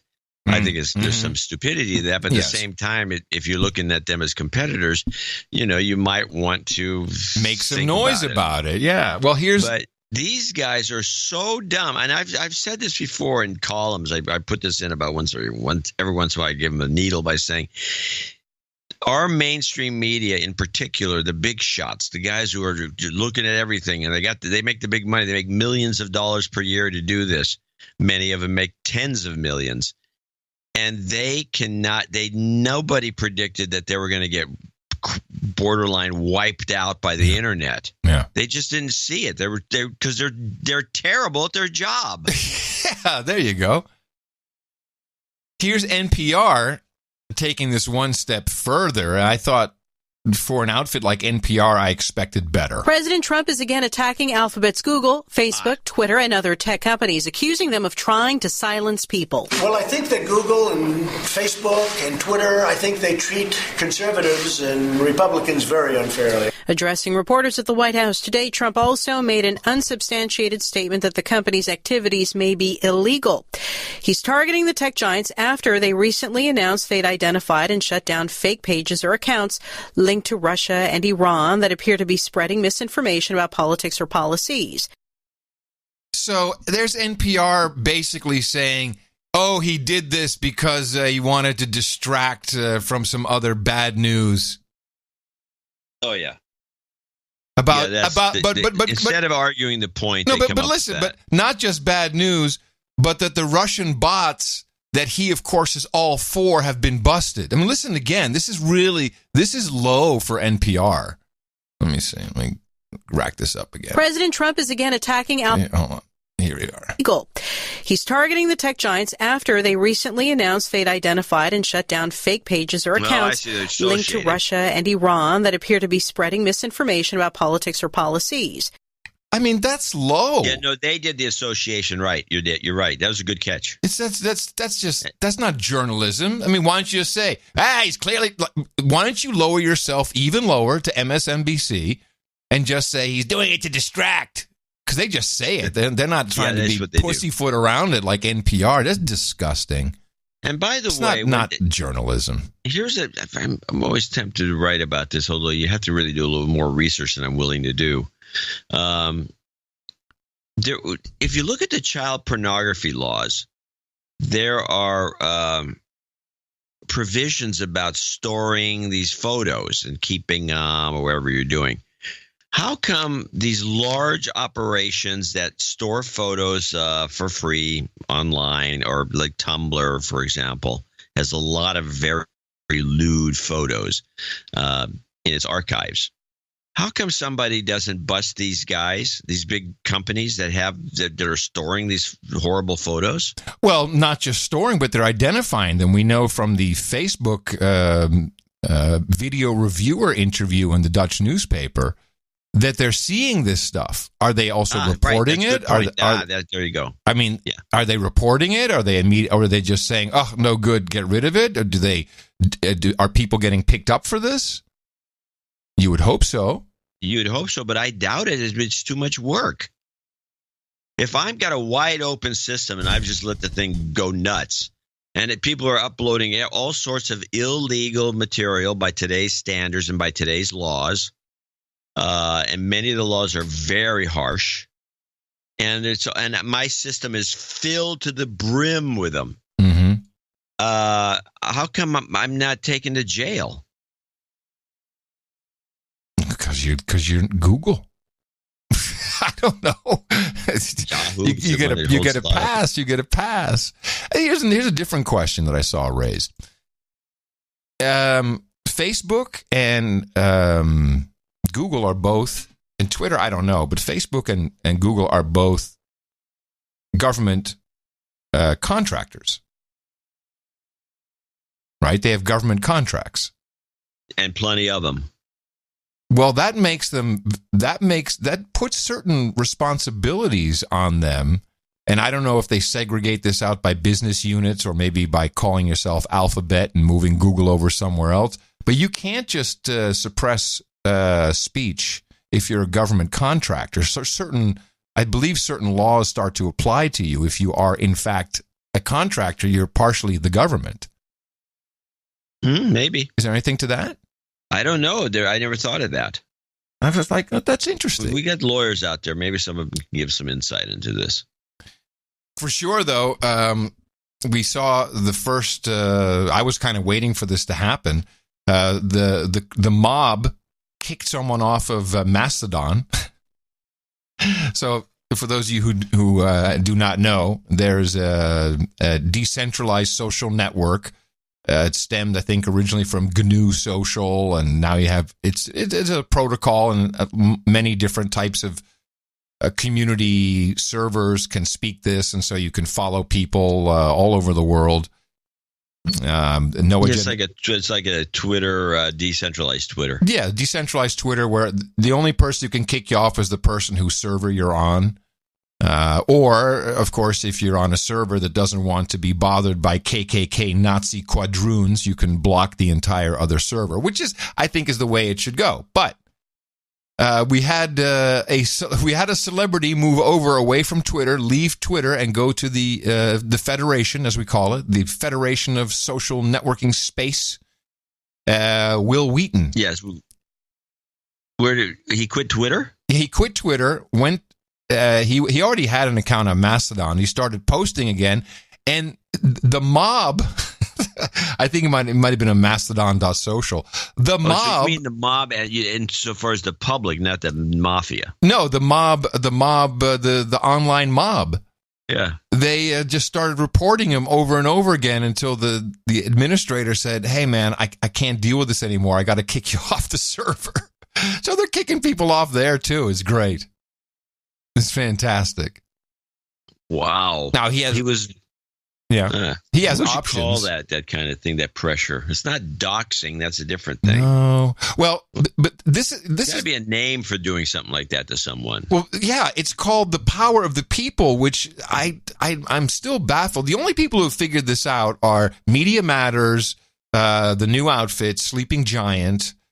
They understand that as long as you're dealing with a corporation whose customers is not you, whose customer is someone else, whose customer is advertisers, mainly advertisers, that you can force them to do almost anything you want. And I am. Why don't we just quit this and do that? I'm telling you, I am in awe of what some of these guys do. If you've seen I'm sure you've seen the Soros Media Matters social media censorship document that was been floating around. And this was the plan all along. And David Brock, you know what? Kudos to this guy. They figured it out. They figured it out. All you need to figured it out. I mean, you look at what Sleeping Giants is doing, and they're very smart. So, and of course, a lot of these ads show up on places because of ad networks. In fact, most of them do. There's not a lot of direct placements on Breitbart. But the minute an ad shows up in rotation, they start tweeting en masse to the advertiser saying, hey, do you know that you're showing up on Breitbart? Here's how you can stop it. And they all reply the same way. Oh, gee, thanks for bringing it to us attention. We'll take care of it right away. But that's just minor. That's minor stuff. Look at the someone sent me a backup or the background story of the NASCAR sponsorship of Lilly Diabetes. So yeah, it's ridiculous. Yeah, what is the background on that? Okay, that's good. Let's tell people what it is again. This is from Zach Brown. He says, I'm glad to hear you discuss the incident involving Connor Daly on the show. I wanted to let you know while you discussed the most ridiculous part of the story, you left off two parts that lead up to Connor losing his sponsorship from Eli Lilly. Here it is. The entire event started last week when the local play-by-play caller for the Indianapolis Colts, Bob Lamey, retold a story about an IndyCar driver in the 80s that dropped the N-word while being interviewed. Bob told the story while at work to a few fellow co-workers. The problem was he told the story actually using the word, and one employee who was uncomfortable about it told HR. The Colts then forced Lamey to retire. When the news broke that the story was linked to local racing news analyst Derek Daly as being the guy he talked about using the N-word in the story, they fired Daly, and Daly stated when he used the word he was describing himself, but it doesn't matter. At the time he was from Europe, and he said it didn't have the same racial undertones like in America. Poor excuse. So you got to add that to now his kid, his sponsorship for his car being lost after something his dad said 30 years earlier. So really 3 people out of a job. Well, not the driver. But I mean... Well, he's kind of out of a sponsorship. Yeah, but all you got to do is just... Because no one wants to be involved in it. Eli Lilly's like, we don't want to be involved, so we'll just pull our sponsorship.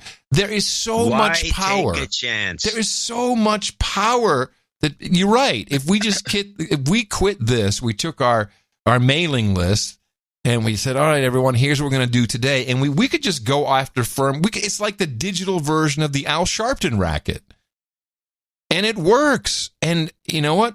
If Republicans are interested in doing anything, they should stop bitching and moaning about it being unfair and see if they can float some stuff the other way. Yeah, set up shop.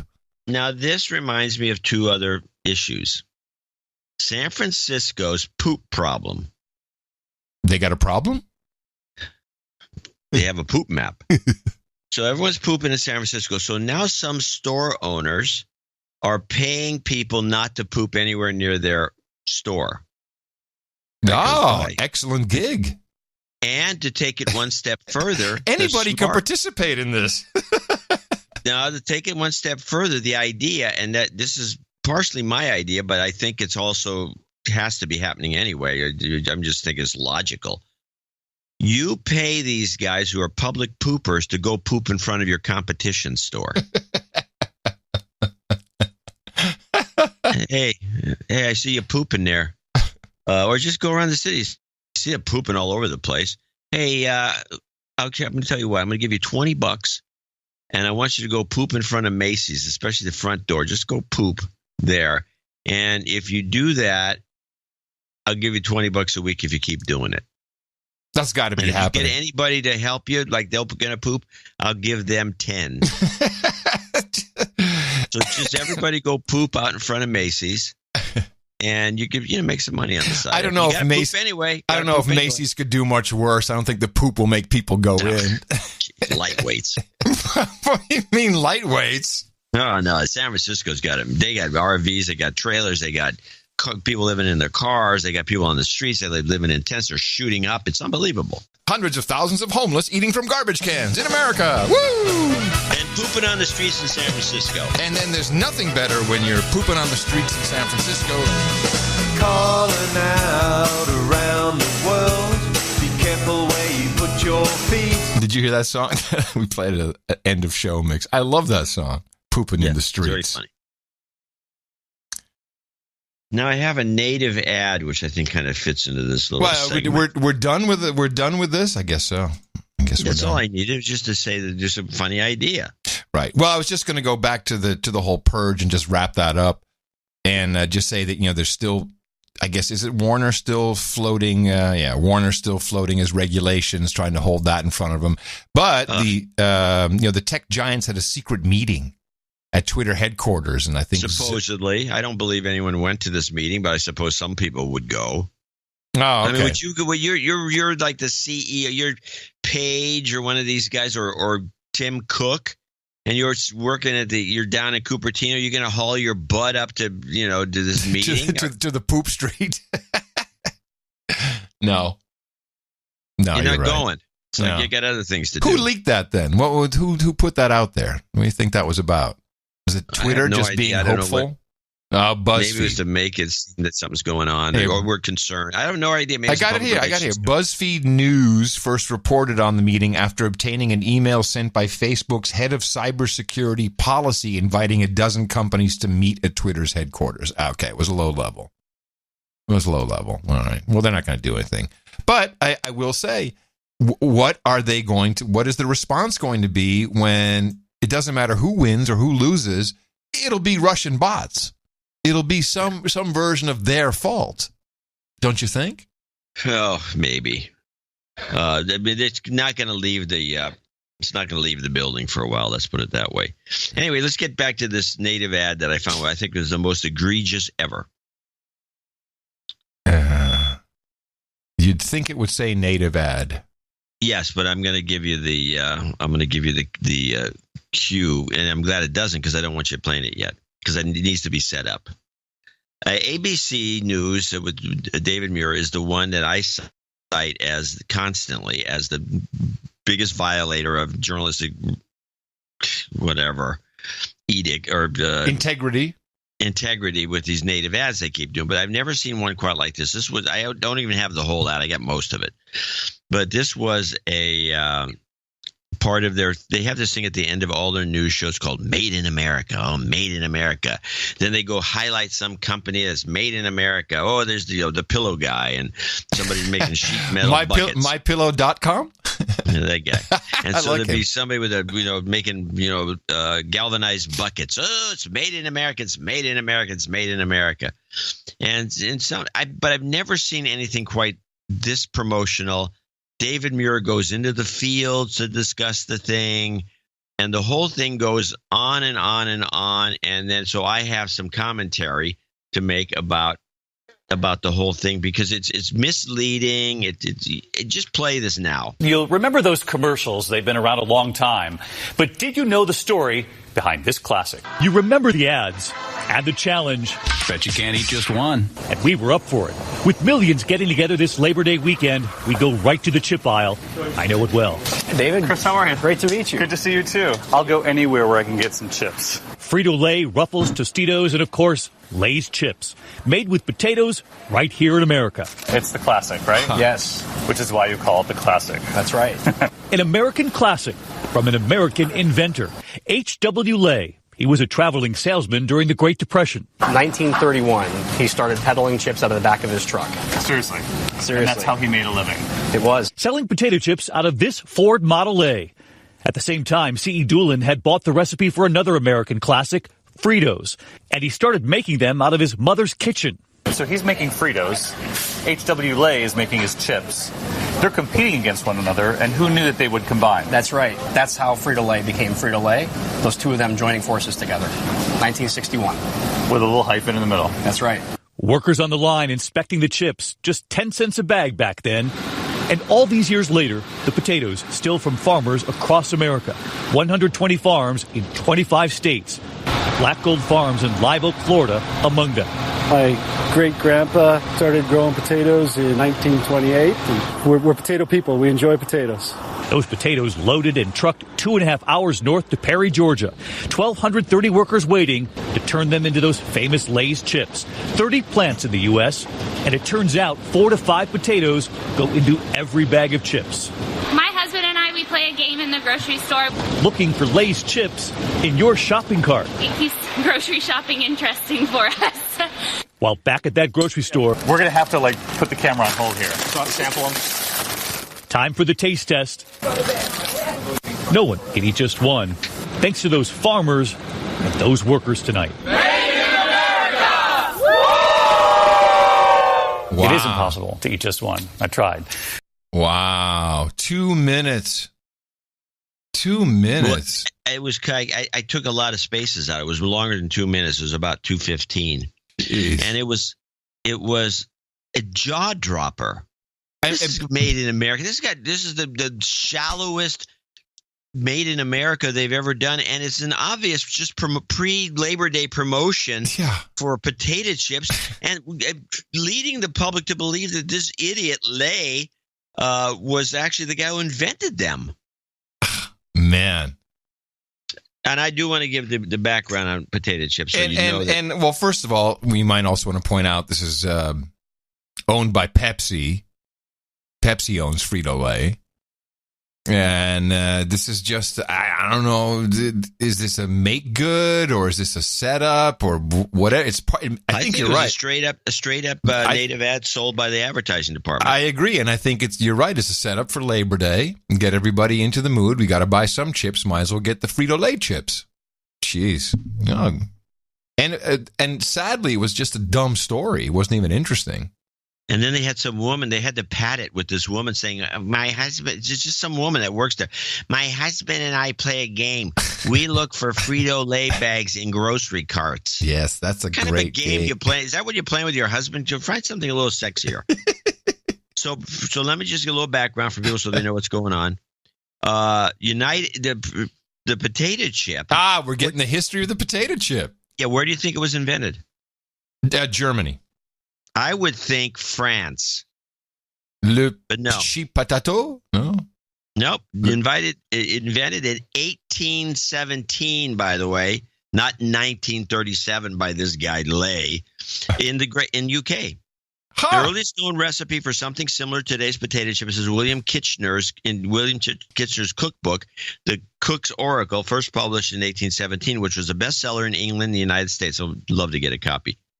The 1822's edition version of the recipe, 104, called potatoes fried in slices or shavings, and reads, and it gives the recipe. So that was the original fish and chips, I guess? No, chips were French fries. Yeah. Early recipes for potato chips in the United States are found in Mary Randolph's Virginia Housewife in 1824 and in N.K.M. Lee's Cook's Own Book in 1832, both of which explicitly cite Kitchener, so they give him credit. Now, so the story, a little side note. However, a legend associates the creation of potato chips with Saratoga Springs, New York, decades later. By the late 19th century, a popular version of the story attributed the dish to George Crumb, a half-black, half-Native American cook. At Moon's Lake House, he was trying to – I got to read this whole thing because it's got a punchline. Was trying to appease an unhappy customer on the 24th of August in 1853. The customer kept sending his French fried potatoes back, complaining that they were too thick, too soggy, and not salted enough. Frustrated, Crumb personally sliced several potatoes extremely thin, fried the potato chips to a crisp, and then seasoned them with excess salt. To Crumb's surprise, the customer loved them. They soon came to be called Saratoga chips, a name that persisted at least into the mid-20th century. A version of this story, popularized in a 1973 national advertising campaign by the St. Regis Paper Company, which manufactured the packaging for the chips, said that Crumb's customer was Cornelius Vanderbilt. No. What bull crap. The more you know in the morning.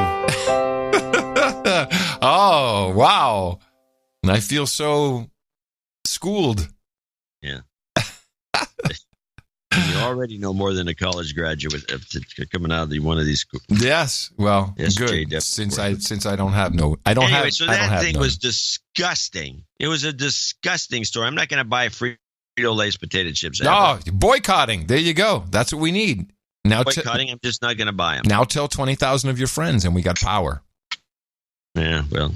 So this story, I'm very tired of hearing this. Since the inception of our show, this has been a topic in the news, and I don't understand why we just still kind of go, especially with all the pizza gators and everyone out there so concerned for children's welfare. Archbishop Vigano, who you mentioned earlier, he was the nuncio, the ambassador to the U.S. for the Vatican here for about 5 years. He also ran all of the embassies around the world for the Vatican. Well respected. Before. Very well respected. Man of integrity, a sharpshooter, and a man who has been a whistleblower in the past. In 2011, he wrote secret letters to Pope Benedict at the time, outing corrupt corruption in the Vatican. Those were leaked and became the Vatileaks scandal. It was his exposés, meant only for the Pope's eyes, that got worldwide attention. Why is he releasing this letter? Well, he's 77 years old. He claims he wants to unveil his conscience. He can't go to his death with the information he has, and he sees the corruption and the double dealing in the Vatican. He's exposing it.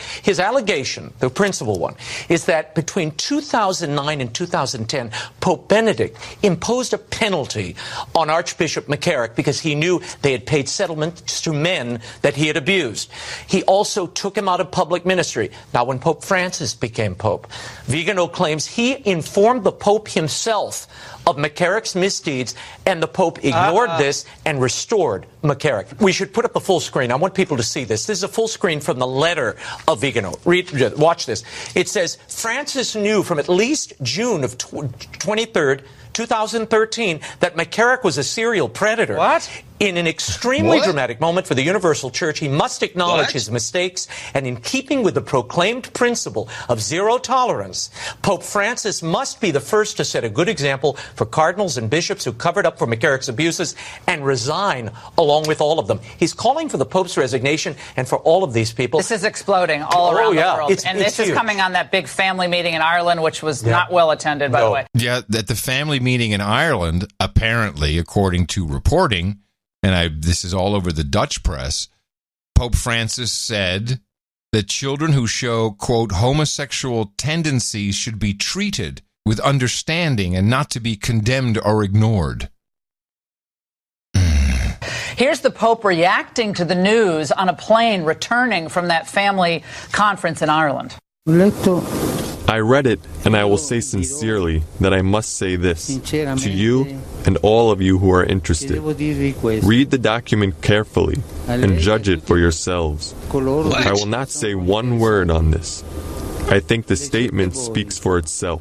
I don't know, man. I mean, I picked the guy myself, so I feel bad, but it sounds like this is... here's the exact quote. When it shows itself from childhood, there is a lot that can be done through psychiatry to see how things are. If it is something else, if it shows itself after 20 years. There's a couple things we can do here, but maybe the church should just say, you know what? We're gay. And it's okay. You can be a spiritual leader and gay. Just stop the abuse. And of course it always comes out when it's it's past the statute of limitations. This is some evil crap that's going on. And where's the outrage? Well, I can answer that question. Okay. Or I can answer it by asking you a question. Mm-hmm. Does it involve Trump? No, of course. What am I thinking? Yeah. No, it's just this is for 10 years. This story has been continued. It just doesn't stop. Yeah, I know. And they don't do anything, and there's cover-ups, and it's obvious. And I just don't understand why this just continues to go. Can we just? I mean, this is our post-racial period. We should be Trump. Well, someone needs to bring Trump into the conversation. So if Trump comes into the car, jumps into it stupidly, which could always happen. Oh yeah, that would work. Then boom, and then the story could take off. It'd get some legs, but. But surely it's intelligent people see there's a flaw somewhere in this system. You can't get married. You've got to be celibate. Well, while we're on the topic, let's discuss how that became. How did the celibacy become an element of the priesthood and the overall system? I am dying to learn. This happened to be researched by J.C. Buzzkill Jr. once at a dinner table conversation. He brought it up, and it turns out that back in the day, I guess before the celibacy, it never used to be celibacy, the church was riddled with so much nepotism. One pope would assign his brother as the next pope. Right. Everybody would be related. It was so out of control because the church was the center of everything, and it had so much money, and everything was nepotism, that they had to put a stop to it, and that was their solution. So you can't have sex anymore. You can't procreate. That was the idea, because you can't have family. Really, you can't have family to What? Wait a minute. So this has nothing to do with God saying you got to dedicate yourself to me? No, it has to do with the corruption of the early church. Huh. Well, let's undo that. We could. The Pope could easily do that. It's a different situation today because in today's church, if you didn't have the celibate stuff going on, any sort of corruption that once occurred in the past would be stopped by social media. Yeah, exactly. Hey, Pope, don't worry about it. It's all right. It's all good. Social nets, they'll take care of it for you. And they should start their own, or at least a dating service. They got to do something. This is very troubling. It's gone too far, and they have to. It has gone too far. Now, on that, of course, this doesn't fall under #MeToo, although it should. We had another story. Louis C.K.'s performance on Sunday night at a New York comedy club was just 15 minutes. His appearance unannounced. The crowd gave him a standing ovation. It was his first performance since being accused of exposing and touching himself in front of multiple women. He was just like regular Louis. The club owner says he made no mention of it in his act. I do wish he had. I think it would have been much better for him. I think it would have taken some of the heat off of us. In November, Louis C.K. admitted that the accusations of sexual misconduct were true. The response was swift. His deals with FX Network, Netflix, and HBO were canceled. Now the comedian and the New York club are facing criticism for his performance. It's a very difficult position to be standing between a person and his livelihood. I know that Me Too was supposed to destroy a lot of men's careers. It hasn't exactly. But what it didn't do is give women the opportunity to have careers.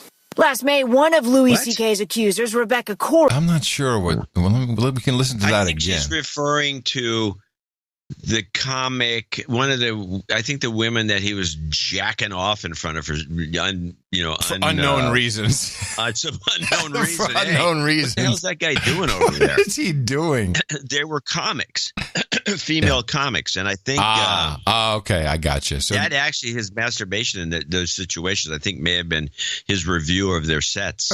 But what it didn't do is give women the opportunity to have careers. Last May, one of Louis C.K.'s accusers, Rebecca Corey, wrote an article saying she received death threats and was attacked online since going public. Also writing, the idea that C.K. re-entering the public eye would ever be considered a comeback story is disturbing. The guy exploited his position of power to abuse women. In his statement last year, Louis C.K. wrote, there is nothing about this that I forgive myself for, adding, I will now step back and take a long time to listen. Tonight, his critics don't think he took long enough. This is another... Yeah.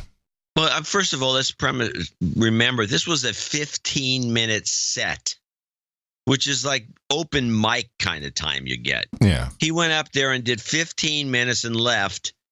I mean, maybe it was, in the back. He wasn't announced. He wasn't booked. It wasn't anything that, it wasn't a big deal. Somebody was bitching, well, he took the time away from other comics trying to come up because it's like an open mic situation. And it's 15 minutes. I mean, come on. This whole thing was a bogus story. Well, what is disappointing to me is just the overall impact and effectiveness of the Me Too and #Time's Up movement. And we knew that it was really brought into play and overhyped. It had peak moments with the creepy Republican who had signed a yearbook or had someone sitting on his lap, whatever it was. And then after that special election was over, it went to the bottom of the stack, and it hasn't really come back up. And, where are the women now? I mean, I think that they had a good thing going on. People were, I think men were like, holy shit, yeah, look at these douchebags. And now it's just, they can come back, and, Matt Lauer will have another show soon, and it's one big fail at this point. It's super disappointing. Well, I don't know that the 15 minutes set by Louis C.K. was. It's just indicative of things to come. I mean, look, if you want to ban plastic, maybe. I mean, I'm the one who said that the thing was a flop. So Right, but everything these days, excuse me, can be driven and steered through social media. I mean, if the women really, and the allies, they really wanted to do something, they could. And you're right. I mean, there's no Trump in the story, so it's not good enough. If you want to make change, it's so possible. It's so easy. You just need to organize, and you can use all these networks. It's so easy. What? Louis C.K., you want a show? Oh, no, we're just going to boycott Netflix or HBO or whoever you're going to go. We're just going to tweet horrible things about them, and we'll drive, if you have advertisers, we'll drive them away. Where is that movement? It's not Trump. It just seems like everyone's mind controlled. Only word that works is Trump. It was a good initiative. Now, if you want to start making trouble about plastic, sure, everyone knows how to do that. We got straws up fish's noses. Oh, and the latest. Experts found plastic in the stomach of a dead blue whale washed ashore in eastern Japan earlier this month. Sounds bad. Oh my God, they found plastic in a washed ashore whale. They say it's an example of the spread of marine plastic contamination. National Museum of Nature and Science experts and other scientists discovered a piece of plastic inside the male cub. The mammal was found on a beach in Kanagawa Prefecture. The plastic is reported to measure roughly 3 centimeters by 3 centimeters. There's a whale. Okay, so a whale on the beach. Who's going through the whale's guts to find this little piece of plastic? Thank you. I didn't see the whale sliced open or anything. You just see him. Oh my God, look what I found. It could be something the guy's, he's got a... It was a dime bag of weed. It was a dime bag of weed the whale had consumed. Oh my... 3 centimeters by 3 centimeters is really small. Inch and a half. It's an inch and a half by an inch and a half. The calf would have still been feeding on its mother's milk. We were quite shocked to find these kind of materials in its stomach. It reveals the amount of pollution in the oceans. The United Nations Environment Program report warns that marine plastic contamination will likely become more serious. It estimates that by 2050, the oceans will have more plastic than fish, and 99% of seabirds will end up ingesting plastic. We'll have more plastic. Well, let's make the plastic bags look like fish then. So what did you say the size was? 3 centimeters by 3 centimeters. Yeah, which is 1 inch, 1.1 inches by 1.1 inches. So it's an inch. Yeah, they found that. I don't know how you'd find it. Well, they were going in there to cut away blubber. Yeah, was it hurting the poor animal? Couldn't he crap it out? The insinuation is he died because of it. They don't say that. There's no way he died because of it. Yeah. I think half the people around Berkeley have a square inch of plastic in them. I'm going to show my support by donating to No Agenda. Imagine all the people who could do that. Oh yeah, that'd be fab. Yeah, oh No Agenda. In the morning. Not sure exactly why it was funny, but it was funny enough. It probably wasn't funny. Sir Scandinavian starts our list here of today with the people that we can thank for being helping produce this show. 1064 is Paul Arsenault and Jasper, Alberta 12345. Has he got something going on here? I think he won the lottery or something. What? He won the lottery? No. The 2 Scandinavian lotteries this week are both 33 million. Magic word. Magic number. Sir Carl with a K in Rochester, New York, $100.33. Joseph Harrell, $100 from Moyock, North Carolina. He says the Al Sharpton song alone is worth this. Yeah, we should probably play that end of show again. Yeah, it's actually Sir Sean. Greg Smits in Hudson, Wisconsin. He says he married the hottest girl in Wisconsin 27 years ago. He's been trying to hit her in the mouth for months and hoping an anniversary shout-out on Thursday's show might help. I'd greatly appreciate some anniversary karma. I did get a smile out of her when she heard the Fomer clip and the Trump Space Force last time she let me listen in the car. Keep up the great work. Thank you for bringing sanity to an insane world. I hope you're able to drag her in. Yeah, you never know. I mean, she might come around. At least if she laughs once in a while, it's a plus. That's good. She's not all gone. She's not a lost cause. M8008. Boob. Daniel Proselt. I can see Sandy's eyes rolling. They went straight from the anniversary to boobs. Nice show you're listening it's to. It's just the way the numbers are. You could have donated something different. Can't fight the numbers. 8008, Green Bay, Wisconsin, from Daniel. He needs a de-douching. Okay. You've been de-douched. And he wants his donation dedicated to his name. Ben died on him. Yeah, his deceased dude named Ben Friend. Yeah. Sir Jeff Yerke, who does my Red Fox conversions. Oh, I got to get back on that. I've been a lag. Maybe that's why he's donating with a subtle hint. Yeah. Hey. How's your record's back and all his work? 6789 in Concord, California. I should get together with him anyway. Huh. Christopher Spalding in Franklin Park, Illinois, 6565. Joshua Brickner in Greeley, Colorado, 65. Robert Bruckner, 5555. Sir Peep Slayer, 5555. And he says douchebags need to step up and chip in. Chip in. Sir Austin of the Snowy Cascades in Sammamish, Washington, 5510. Birthday for his wife, Laura, celebrating today. She's on the list. Jeffrey Schwab in Olympia, Washington, 5510. Sir Bob, the dude's name Ben, 73 is from NC4RG. Yeah, 73 is Kilo 5 Alpha Charlie.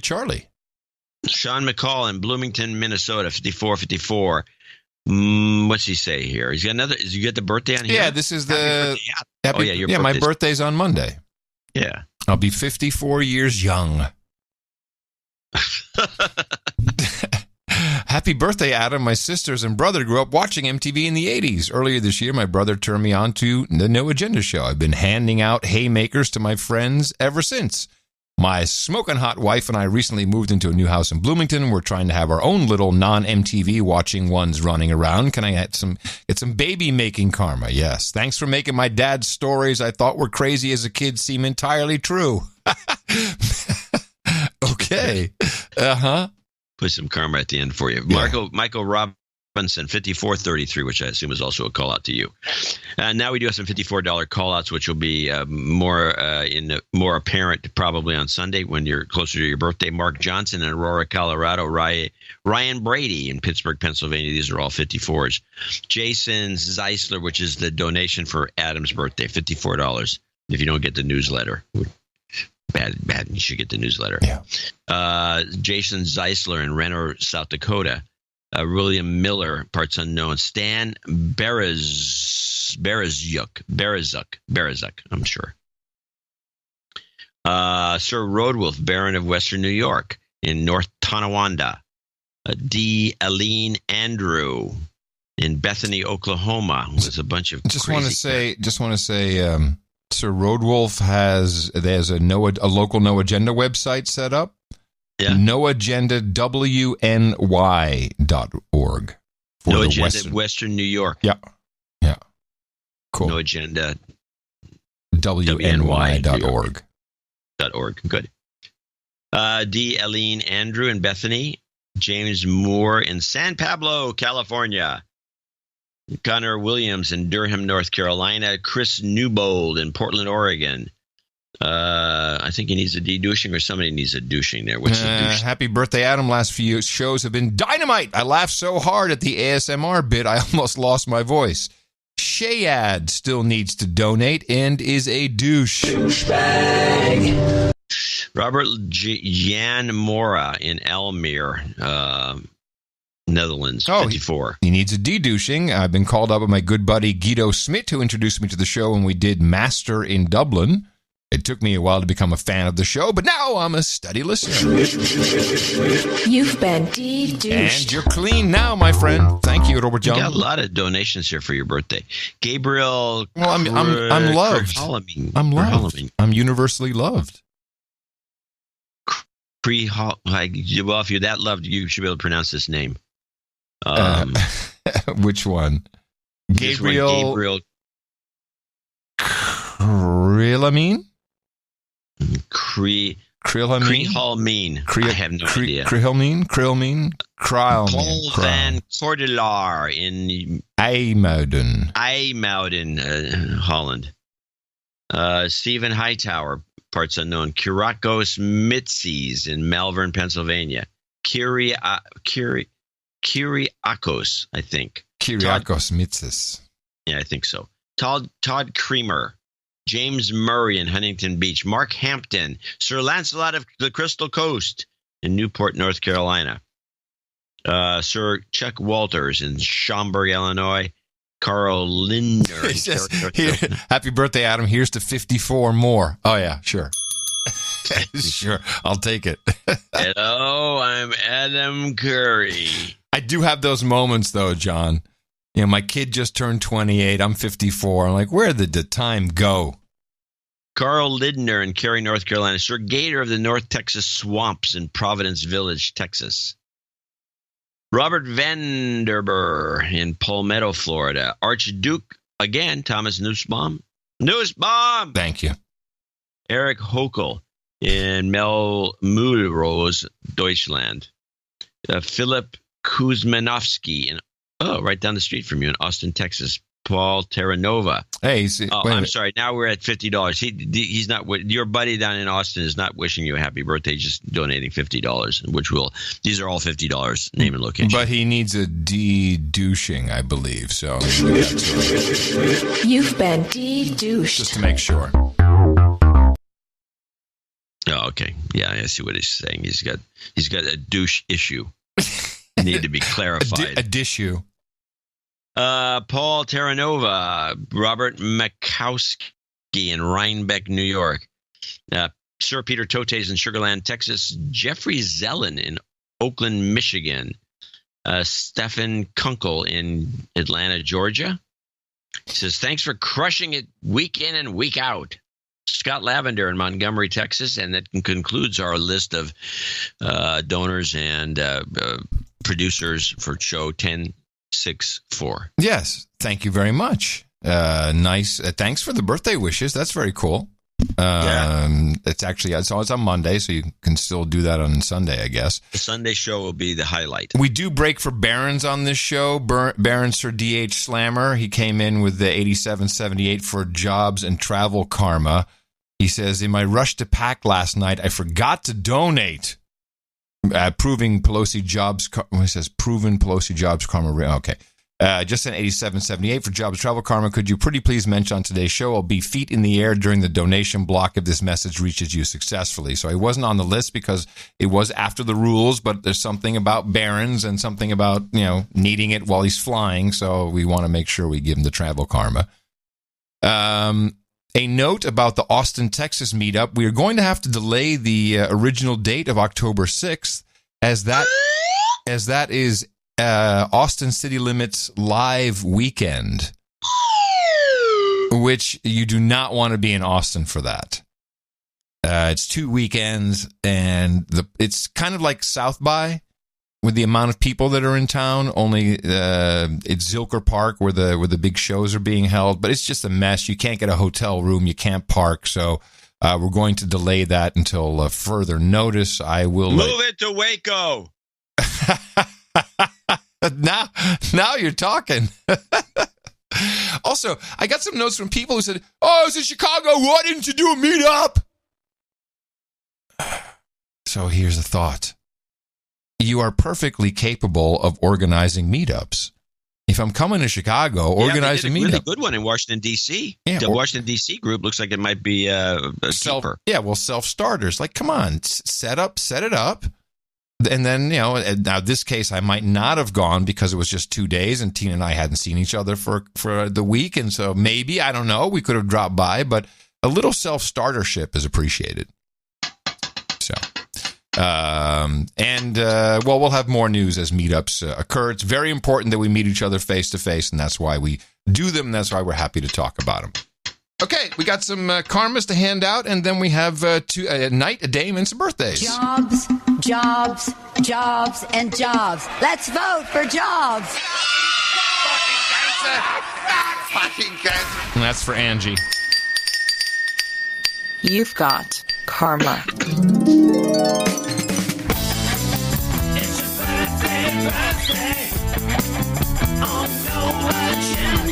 And here's our list for today. It is August 30th, 2018, and Lori Eigel, or Igel, says happy birthday to husband Jeff. Sir Sean turns 50 years old tomorrow. Sir Ray Jacobs says happy birthday to his son Tristan, who will turn 23 years old tomorrow. And Sir Austin of the Snowy Cascade says happy birthday to his wife Laura. She celebrates today, and we could not be happier for her. Happy birthday from all your buddies here at the best podcast in the universe. Up on the podium today, we have a knight, we have a dame, so bring out the blades. Got it. Nice. Up on the podium, please, Elizabeth DePoe Bay and Eric Cowley. Both of you have supported the No Agenda Show podcast, the amount of $1,000 or more. That gives you the ring, that gives you the certificate, and it gives you a seat here at the No Agenda Roundtable with our knights and dames, and I hereby pronounce-icate thee the Green Lady of Oregon. And Sir Eric Cowley, for you, we have Hookers and Blow, Red Boys and Chardonnay, Cookies and Vodka, Warm Beer and Cold Women, Taquitos and Tequila, Single Malt, Scotch, Early Times and BF4, Cross Ships and Cane Breaks, Chill Potato Vodka, we got Fish Pie and Fellatio, Harlots and Haldol, Rubenettes Women and Rosé, Geishas and Sake, Bong Hits and Bourbon, Ginger Ale and Gerbils, and of course, Mutton and Mead, right over there at noagendanation.com/rings. Eric the Shield will take care of you, get your sizes, and we'll get them off to you as soon as possible. And tweet it out. Let us know that you received it. And let everyone else know that you are a proud supporter of the Value Network, Value for Value, here at the No Agenda Show. We can talk about anything. So far, they've not been able to kick us off. Well, I mean, there's ways. No, not really. Yeah, PayPal. Yeah, well, we just have to go to Bitcoin.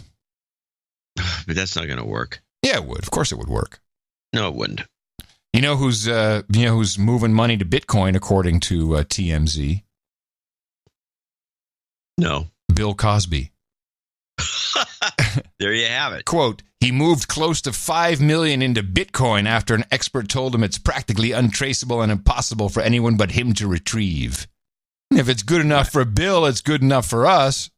Well, what he's trying to do there is put some money aside so it can't be attached. That's the beauty of Bitcoin.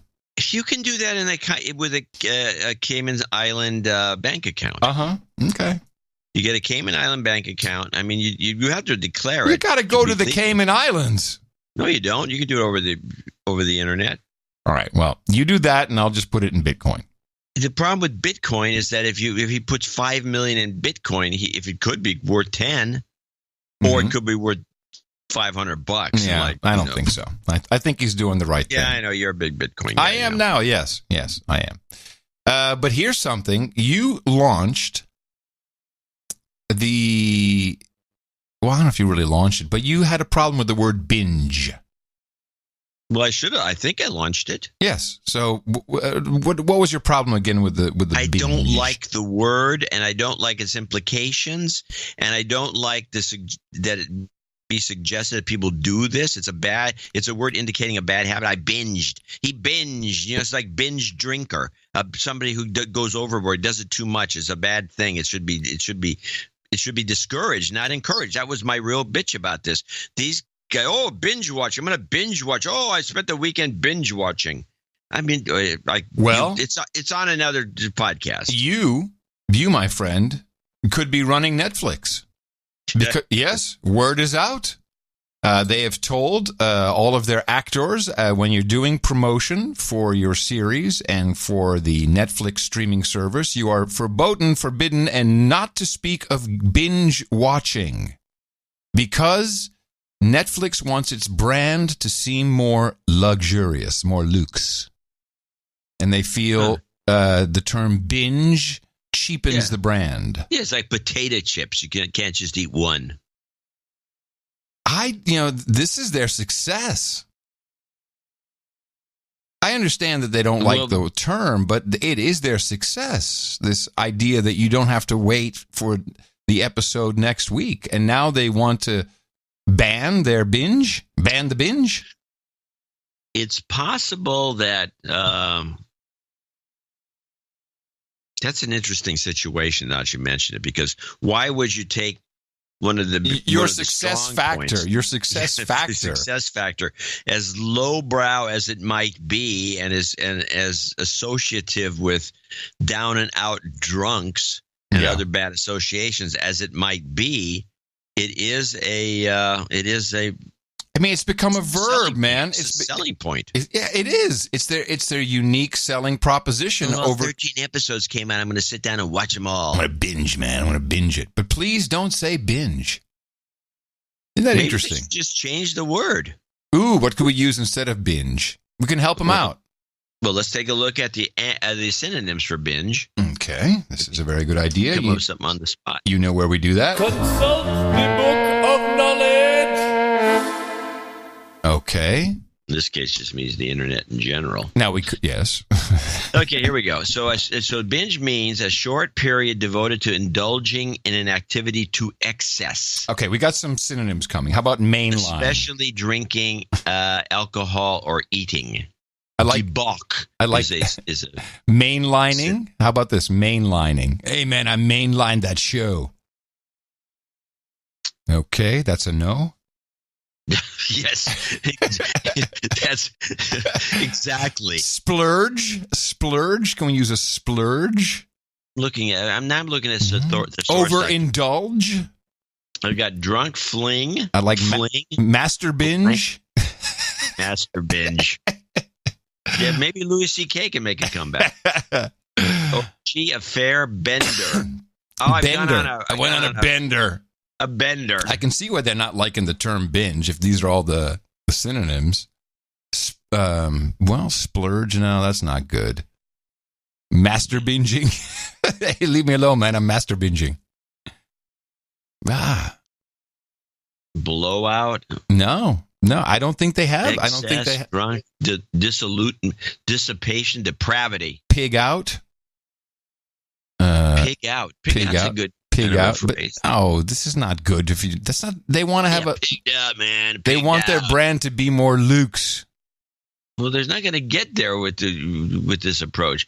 Fast-lived fornication, gluttony, lechery, overindulgence. Knock out a season. You could knock it out. Knock it out. Well, that's not very Luke's. I think none of it is Luke's.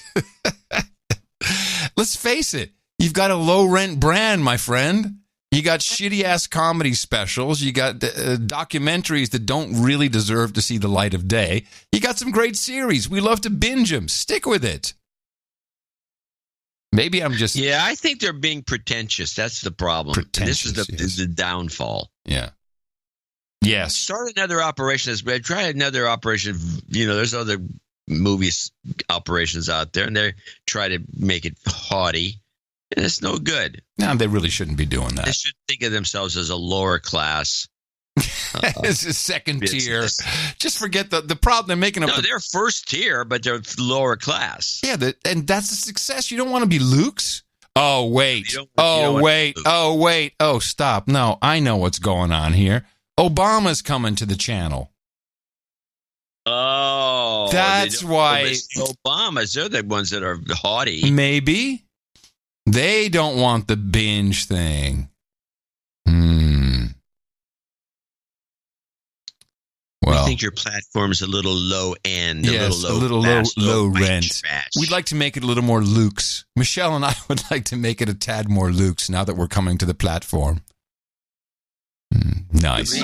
Might be right. Well, it ain't gonna happen. No. But I thought I'd just let you know that you kicked that off, and I think that because of you, you brought it to their attention. It's a disgusting word, and they don't like it anymore. So you should be on the board of directors. Dogs are people too. Yes. Dogs are people too.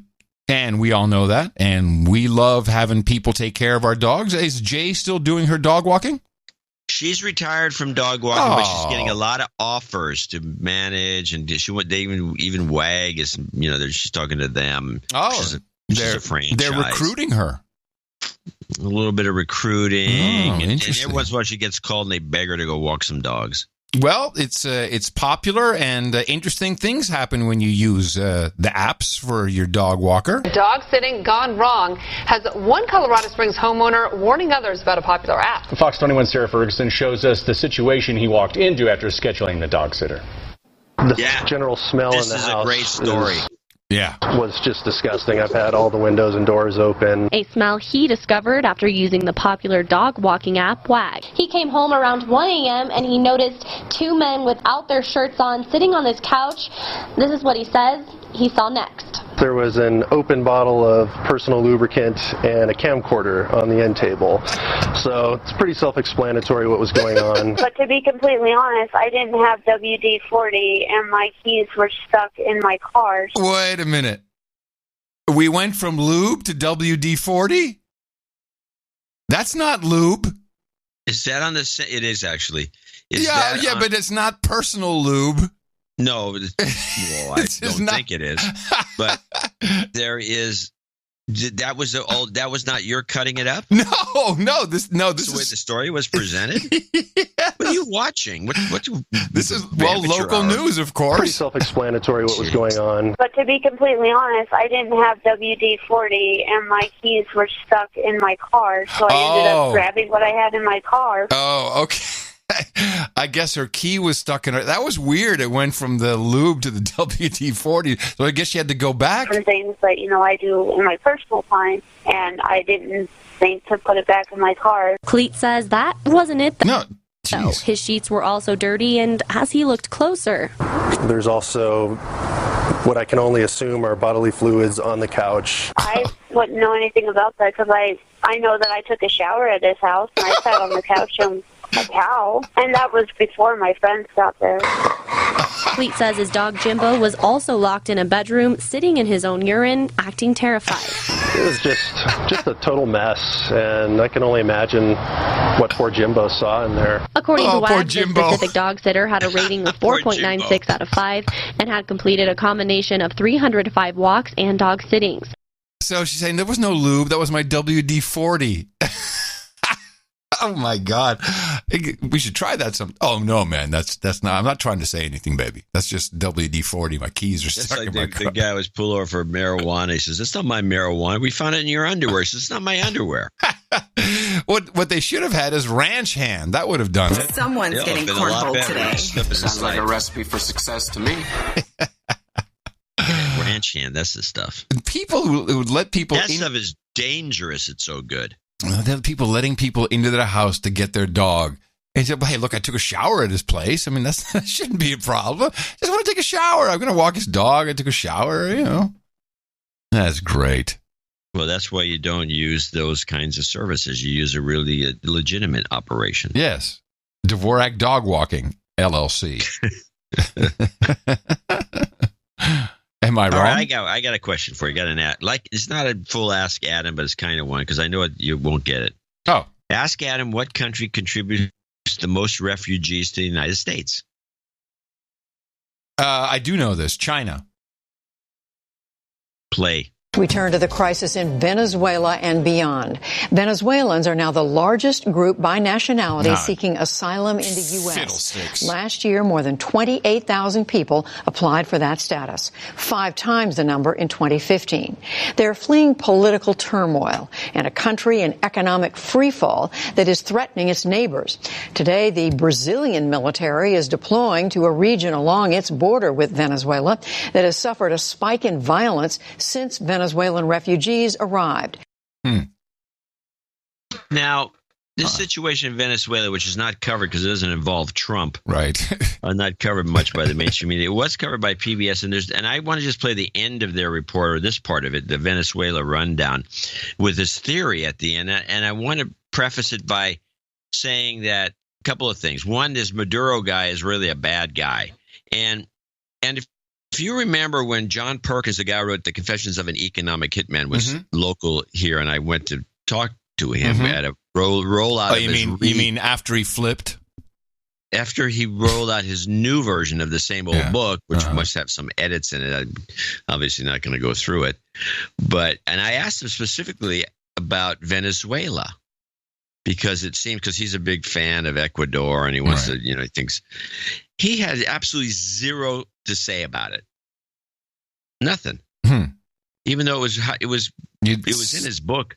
Yeah. About how they tried to kill, what's his name, the old guy and all the rest of it. So I found that to be fascinating. But listen to this. Venezuelans feel very watched and not safe from the government. And it is taking a toll. This silence on the part of the opposition together with this exodus is a sign that the government is prevailing. And as the government is prevailing, to use your words, do they feel any pressure to make some of the reforms that are required? This is what's so interesting. Under normal circumstances, any government facing this type of economic calamity would try to do something to stop it. But what I believe is happening in Venezuela is that the government has realized that this economic crisis works to its advantage, because it completely decimates the private economy and it also decimates civil society and leaves only one actor standing, and that is the state. So the Maduro administration has concluded, strangely, that this economic crisis is politically convenient for them. And so they have no incentive necessarily to put an immediate end to the economic crisis. But we have seen some sign, right, that there's some cracks within the rank and file of the elites and perhaps even within the military. So does that mean that the government really feels no pressure to try and make life better for everyone in the country? The one incentive to try to fix the situation is that the economic environment is unbearable for almost everyone. So the government is responding with the classic combination of co-opting some groups and repressing those that are a bit more uppity. And so you see that a lot of the repression now is being directed not just at opposition forces, but also sectors of the ruling party that are beginning to show discontent. There are reports of about 200 military personnel having been arrested, for example. And that tells us that the government is trying this combination of co-opting some groups, but also applying some force inside the movement itself, including the military. So this is an interesting situation. He's actually ruining the country so the government can really put together a true socialist dream come true. Yeah, we should move. Well, some people should move, but this is not being covered at all by the mainstream media. I mean, this is PBS. They did cover it, so it's not, and they count.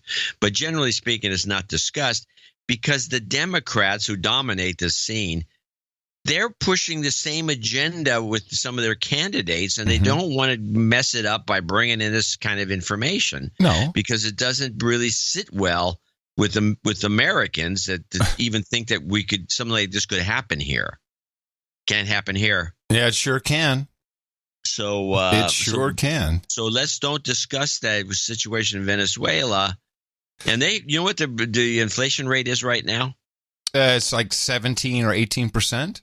1,000,000%. Wow. Okay. So what's the Venezuelan peso?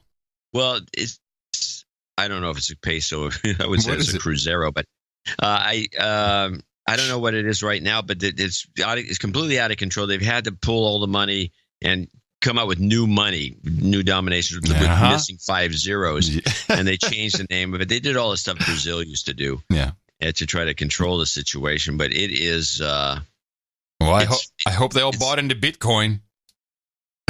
That would save them. It would have actually.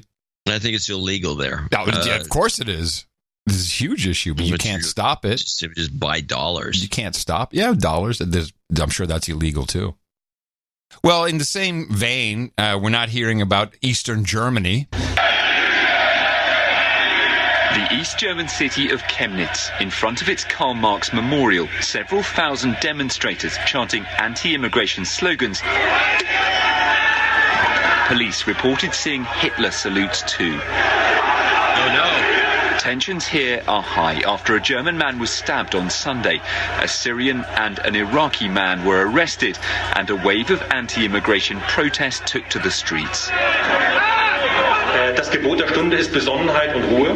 Now is the time to remain calm and level-headed. The police are investigating and the prosecuting authorities are doing their jobs. Chemnitz will not allow the perpetrators of violence and anarchists to run rampant on our streets. We will enforce the rule of law. Police warned masked demonstrators in the city, which is 200 kilometers south of the capital, Berlin, that their actions were being filmed. Flowers have been laid where the 35-year-old man was stabbed to death. In the hours after the killing, far-right groups took to social media to call for public demonstrations against immigration. It does exist, the right-wing extremist scene which rears its head every once in a while. There is also a certain mixture of different groups. For example, football fans. Hooligans! In 2015, Germany gave home to more than 1 million migrants, many from the Middle East, a stance that proved unpopular with many voters. In Chemnitz, counter-demonstrators called for calm and tolerance. There are reports that immigrants have suffered abuse in the city in the wake of the stabbing. Chancellor Angela Merkel said Germany would not tolerate vigilante justice. Local prosecutors said the 2 suspects were still being questioned. Yeah, let's not talk about that. Seems like people are pissed off. Trump's not involved, so nothing to talk about. Nothing to talk about. Trump's not involved. But let's talk about it here. We have one of our artists is living in Germany, and he's been corresponding with me because you won't answer his email. He says it's a lot worse than anybody over here even imagines. Yeah. What else did he say, or what did he say about it? He says, and I sent him some papers written out of the Hoover Institute, which discuss the situation. He says, this is the surface. He says, it's all shallow. He says, we are not covering, not us, but the Western media is not covering any of this stuff. No. And I started thinking about it, especially with that report. Is it and then also considering the Maduro situation in Venezuela, right. Is it possible that Merkel brought all these immigrants into Germany to jack them up for the purposes of getting the doing a Venezuelan trick, you mean? Well, not Venezuela per se, but to try to reignite, because she's from East Germany. Yes. To reignite some sort of social movement that will get everybody kick these guys out, and probably kick her out too. Like it was a sting. It was a sting. Well, not a sting, but a triggering mechanism to get the Germans riled up. The normal, you want to talk about fascism. Mm-hmm. I mean, this is a culture that will go in that direction. Unlike us, we really don't even got the genetic structure as a people to do it, to become like, to bring a Hitler into play. Not yet. I don't think it's possible. But in Germany, it's built in. John at Dvorak.org. For all you DNA genetically challenged Germans. Wow. Well, I don't know. I mean, we do have a lot of German guys. We have Germans who listen to this show. Maybe some of them, besides our Polish artist, can. He tells me. Well, he's been telling me this for years that it's really bad. I know exactly what you're talking about. Well, it's not discussed. No, it's not discussed. I would like to discuss briefly a couple of OTG things. What? OTG. Some OTG things, and people are very happy with your OTG. Some are happy, yeah. And I just want to reiterate what the mission here is. The mission is to get away from the Pavlovian response mechanism that is triggered by a smartphone. Now, there's all kinds of things you need to do on your desktop to not be tracked. And I'm not talking about the intelligence services, although you certainly can use encrypted email. I mean, I still don't understand why politicians don't use encrypted email. I use it quite regularly. But the mission really is to have a device that I can take with me. It has a modern web browser. You can do anything you need to do with a device with a modern web browser. That's all you need. And the phone I have, that's all it really can do. It's a great web browser, can do text messaging, and it can do email. But the idea is that you want to design your on-the-road system to be as undesirable as possible to use. This is for your health. It forces focus. It forces consideration when you use it, especially if you're writing something on the numeric keypad where you got to hit 3 times number 2 for the C. Yeah. But what it does... That's got to be the worst. No, it's not. It's very enjoyable because you do not have the capability to respond to someone quickly. You can't just text something real quick. You gotta think about what you're doing. This reduces distraction by at least 95%, except for text message alerts. It reduces tracking by Silicon Valley by at least 50%, but it improves your sanity 100%. And you look around and you'll be able to play little games about spot the zombie, which you win very quickly because they're everywhere. And I have a couple clips. Actually, before I get to that, we were talking about Microsoft and if they, because of course Windows 10 tracks you, and if they have a real advertising play. And was I put in my place. Holy moly! What? Well, I said, because maybe they're just doing it on, they just have mass, they got a lot of reach, so they're selling ads based upon some simple demographics, and they have huge audience. Wrong again, Curry. Says who? Says multiple producers. It's all about Cortana. Oh yeah, Cortana is it tracks everything. Search, server registry. They know exactly who you are. Now you can turn off what Cortana collects, but you can't really turn it off. So I'm not sure what it is tracking that, because I did look at my Microsoft, your data. You can see what they've tracked, and I have pretty much nothing. This is another one of our producers. I have a friend who works at Microsoft. Actually, he's contracted by Microsoft and works as a data engineer. He says he worked on data collection, coding, and compiling. Let me tell you, he thinks Microsoft has the best monetization data out there, hands down. Basically, from what I understand, they collect every possible electrical output on their devices and are able to establish trends like what games have to be ejected from the Xbox the most. Oh, wow. What game you're ejecting. Yeah. So we got our issues with Windows, for sure. And just to let you know, Yahoo is still, unlike what Google claims, Yahoo still parses your Yahoo email for advertising. Big article in the Wall Street Journal about it. You know those boneheads still do that? Well, they can get away with it. Might as well. Yeah, I guess. Well, people just don't know what kind of advertising advantage they get. What they say is they look at like business emails. So if you get, what are some of the examples here? If you get a confirmation from a trip, then they say, okay, where's the trip going to? They'll look at your trip details and see if they can make you an offer based upon your travel, that kind of stuff. Real deep learning, machine learning, real deep stuff. Jaron Lanier, who we've played some things from before, and you're like, yeah, and I'm like, yeah. But he was on the Sam Harris podcast. He let loose a little bit about what he has seen with his own 2 eyes when it comes to tracking from the tech tyranny. I've been present a couple of times when the various tech companies present themselves to the big advertising conglomerates in the annual negotiation of fees, which is this amazing hidden ritual that I wish more people could see. And when you'll see the representatives from companies like Facebook and Google present themselves, they're so overreaching and creepy, and they probably are exaggerating, but they'll talk about being able to just measure your soul. I mean, it'll just be like, oh, we're measuring the movement of your phone, which can tell us how you're walking, and then from that we can derive your mood and whether you're having a period, if you're a woman, all kinds of stuff. We're following where you go. We're following all this stuff. We're following your voice tone when you do voice stuff. We're following your facial expression if we have a camera on you. We're measuring all this stuff. We know all these things about your health that you'll never know. We know all these things about your mood, about your mental state, about your state of attention.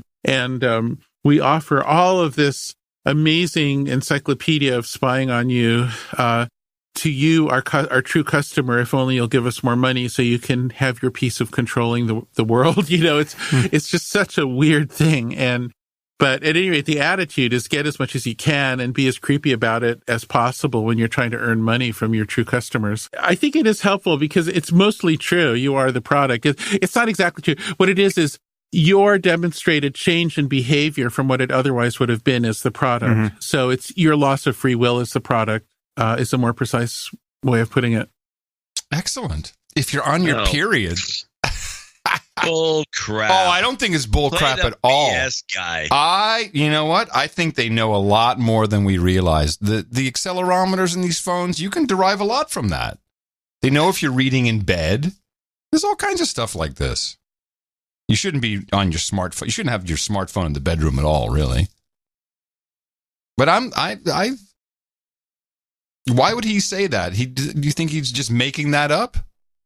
No, I don't think he's making it up. I think I think he's got most of it right, except the point that's being missed here is that this is just nonsense used as a sales pitch to get more CPM from dumb advertisers who are too stupid to even know that internet advertising doesn't hardly work any better than print advertising. This is just, and he is like the advertiser. He keeps saying the true customer. What he means by that is the advertisers. Yeah, And so they have these unbelievable sales pitches that go off the deep end, and he's there lapping it up, blah, blah, just as though like these dumb sales buyers, the buyers from these advertising companies that are buying ads. And oh wow, look at that! Look at all the stuff they can do. They can't do any of it. It's just a sales pitch to sell ads at a higher price. I think they do have some capabilities. Advertising world, get a clue. I think they do have some capabilities. None. Well, DC Girl says it's not a problem because you yourself go on and on about, hey, I just bought this product. Why are they advertising it to me over and over? Sure. I don't like any of it. That's all. And you yourself are the ones who said that internet advertising is bogus and bad and crummy. It's not just about advertising, John. It's about a lot of things. It has to do with your behaviors, and that's not just an ad that shows up. This data is important. Something changed, by the way, which I think is a huge story, but is the only place I found that was on CNBC, and it ties into this. There's been a change made in how your FICO score is calculated, and everybody's should be going up. And this relates directly to the kind of things that these companies are doing in profiling you. And now we're giving you, slave, we're giving you a new lease on life because we're doing things so your credit score can go up. And, well, you know what the obvious conclusion will be once that happens, what we all have to do is we all have to get some more debts. Good news for millions of consumers. The three major credit bureaus, Equifax, Experian, and TransUnion, got together and said, we have to make some changes and revamp our scoring system here. We need to look at what we're including on the reports and in the score, and collections was the big thing that they looked at. They actually took out some of the main collections that can really trip people up. You wouldn't believe it. Library fines. Really? Believe That's it or not. Hurt your credit score? Parking and traffic tickets. And then this is the really big one, medical debt.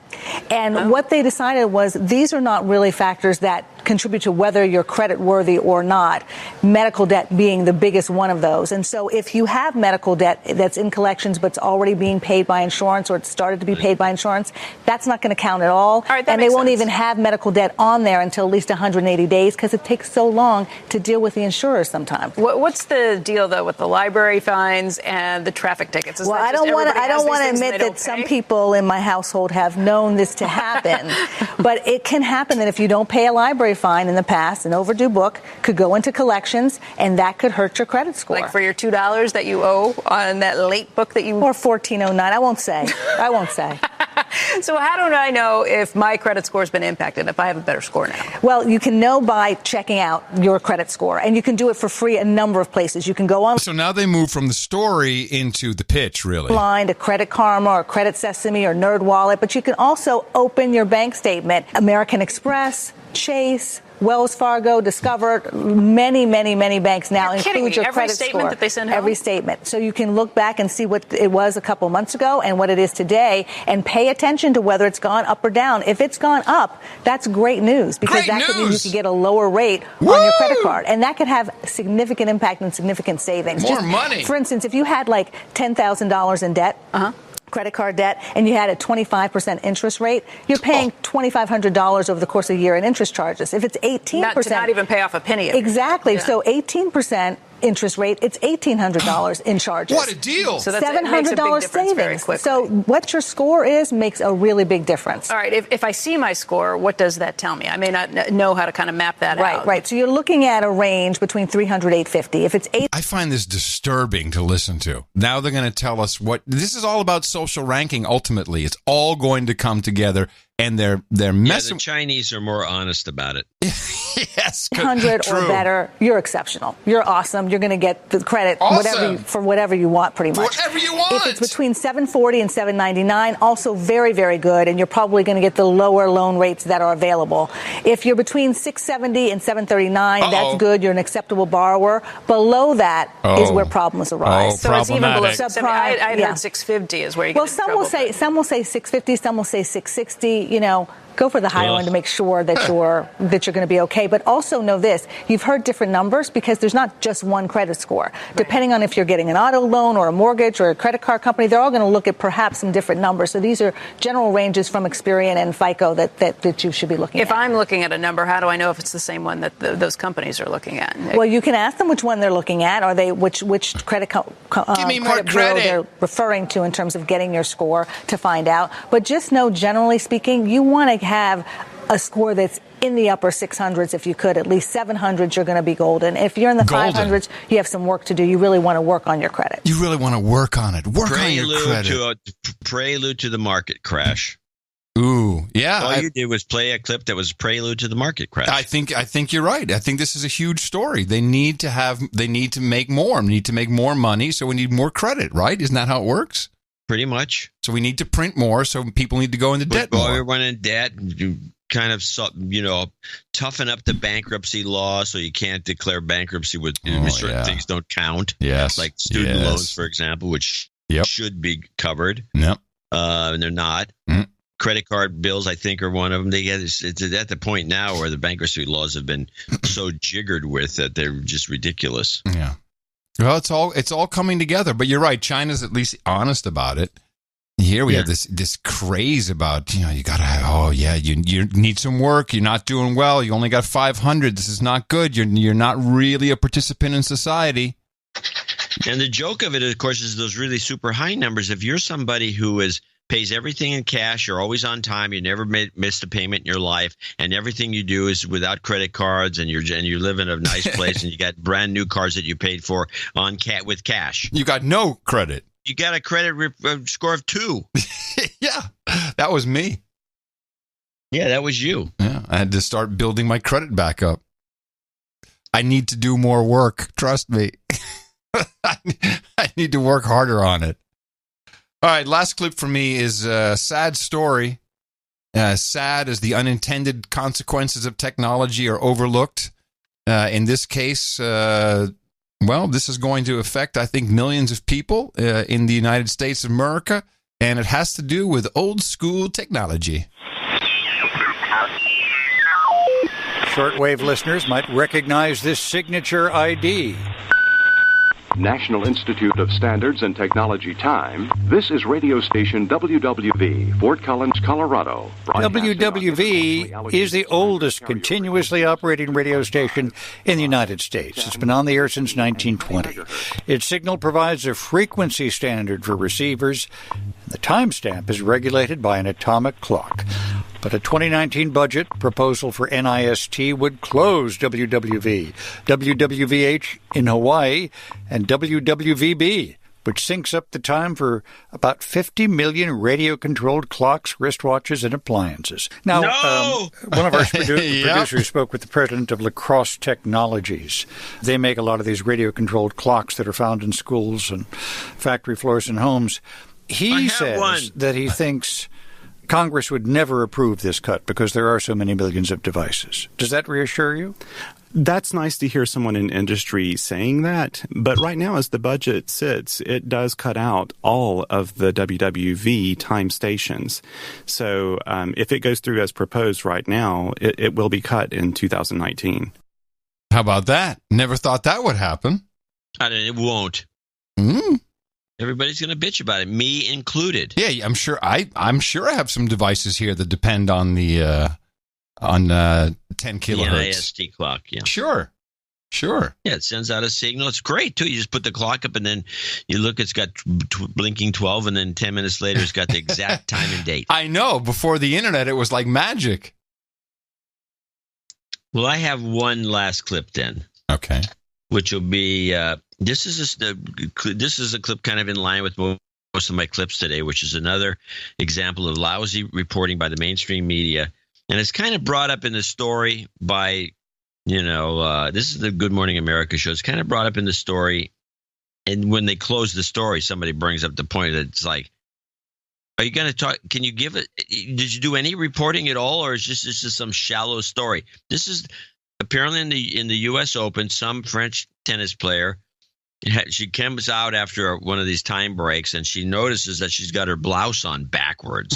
I hate it when that happens. So she pulls it off and turns it around and puts it back on. In the process of pulling it off, you can see her sports bra underneath. Whoa!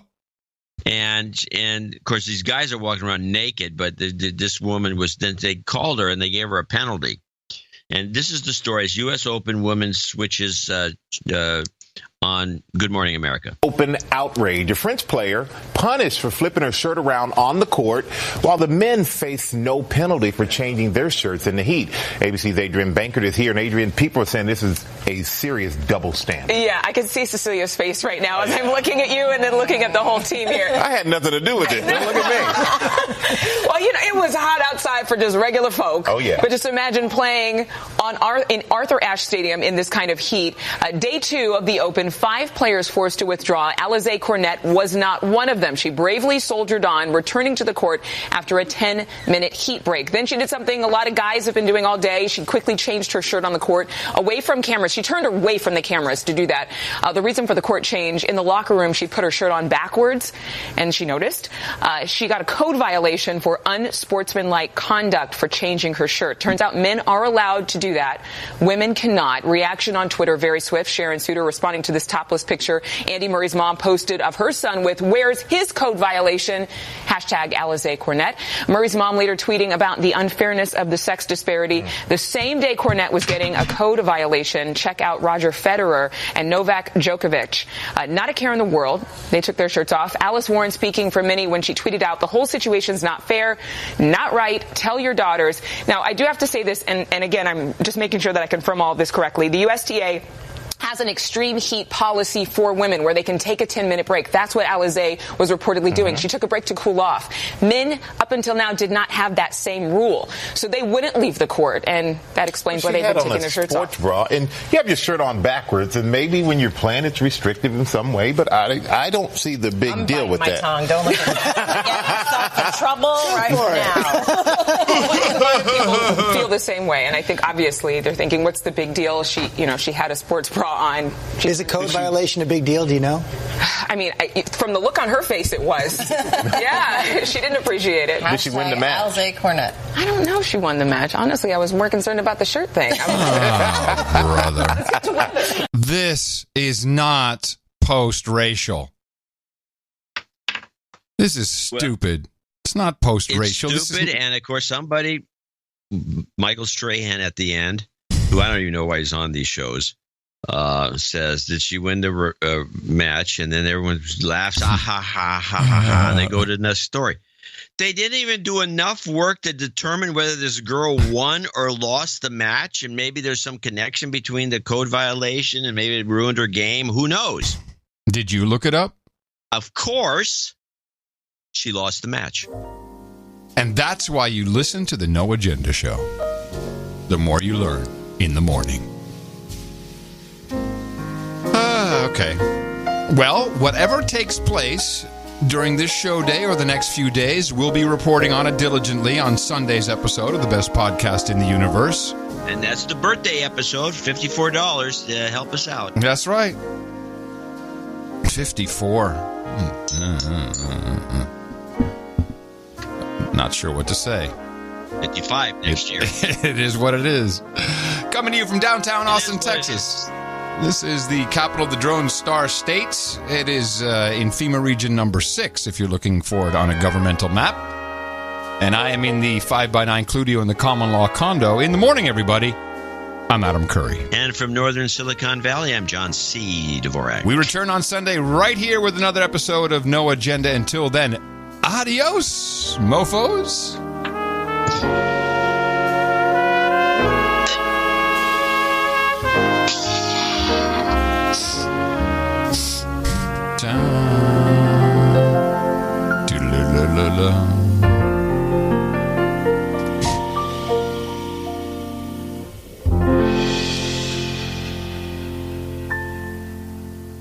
Donate to a No Agenda. They give ushers week after week. Donate to a No Agenda. It's a show that's really unique. Donate to a No Agenda. Listen to John and Adam speak. Donate to a No Agenda. Science is turning into a clique. He's getting lunch at Chick-fil-A. The tortillas in the race. Kim Kardashian, Sigourney Weaver, Rush, R-E-S-P-I-C-T. They're all jitty, R-E-S-P-I-C-T. There's no real conflict. Resist. We must.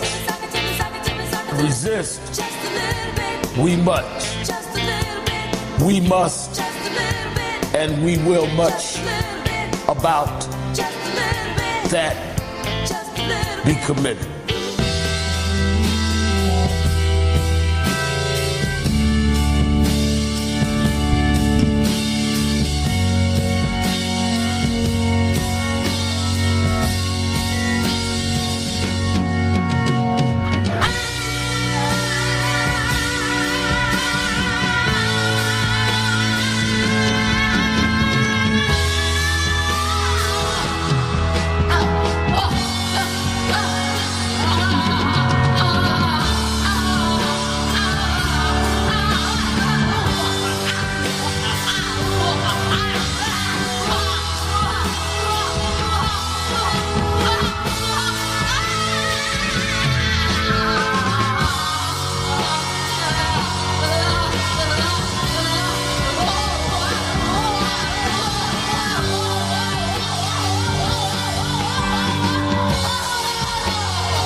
Dvorak.org/NA. Come on now. It doesn't work like that.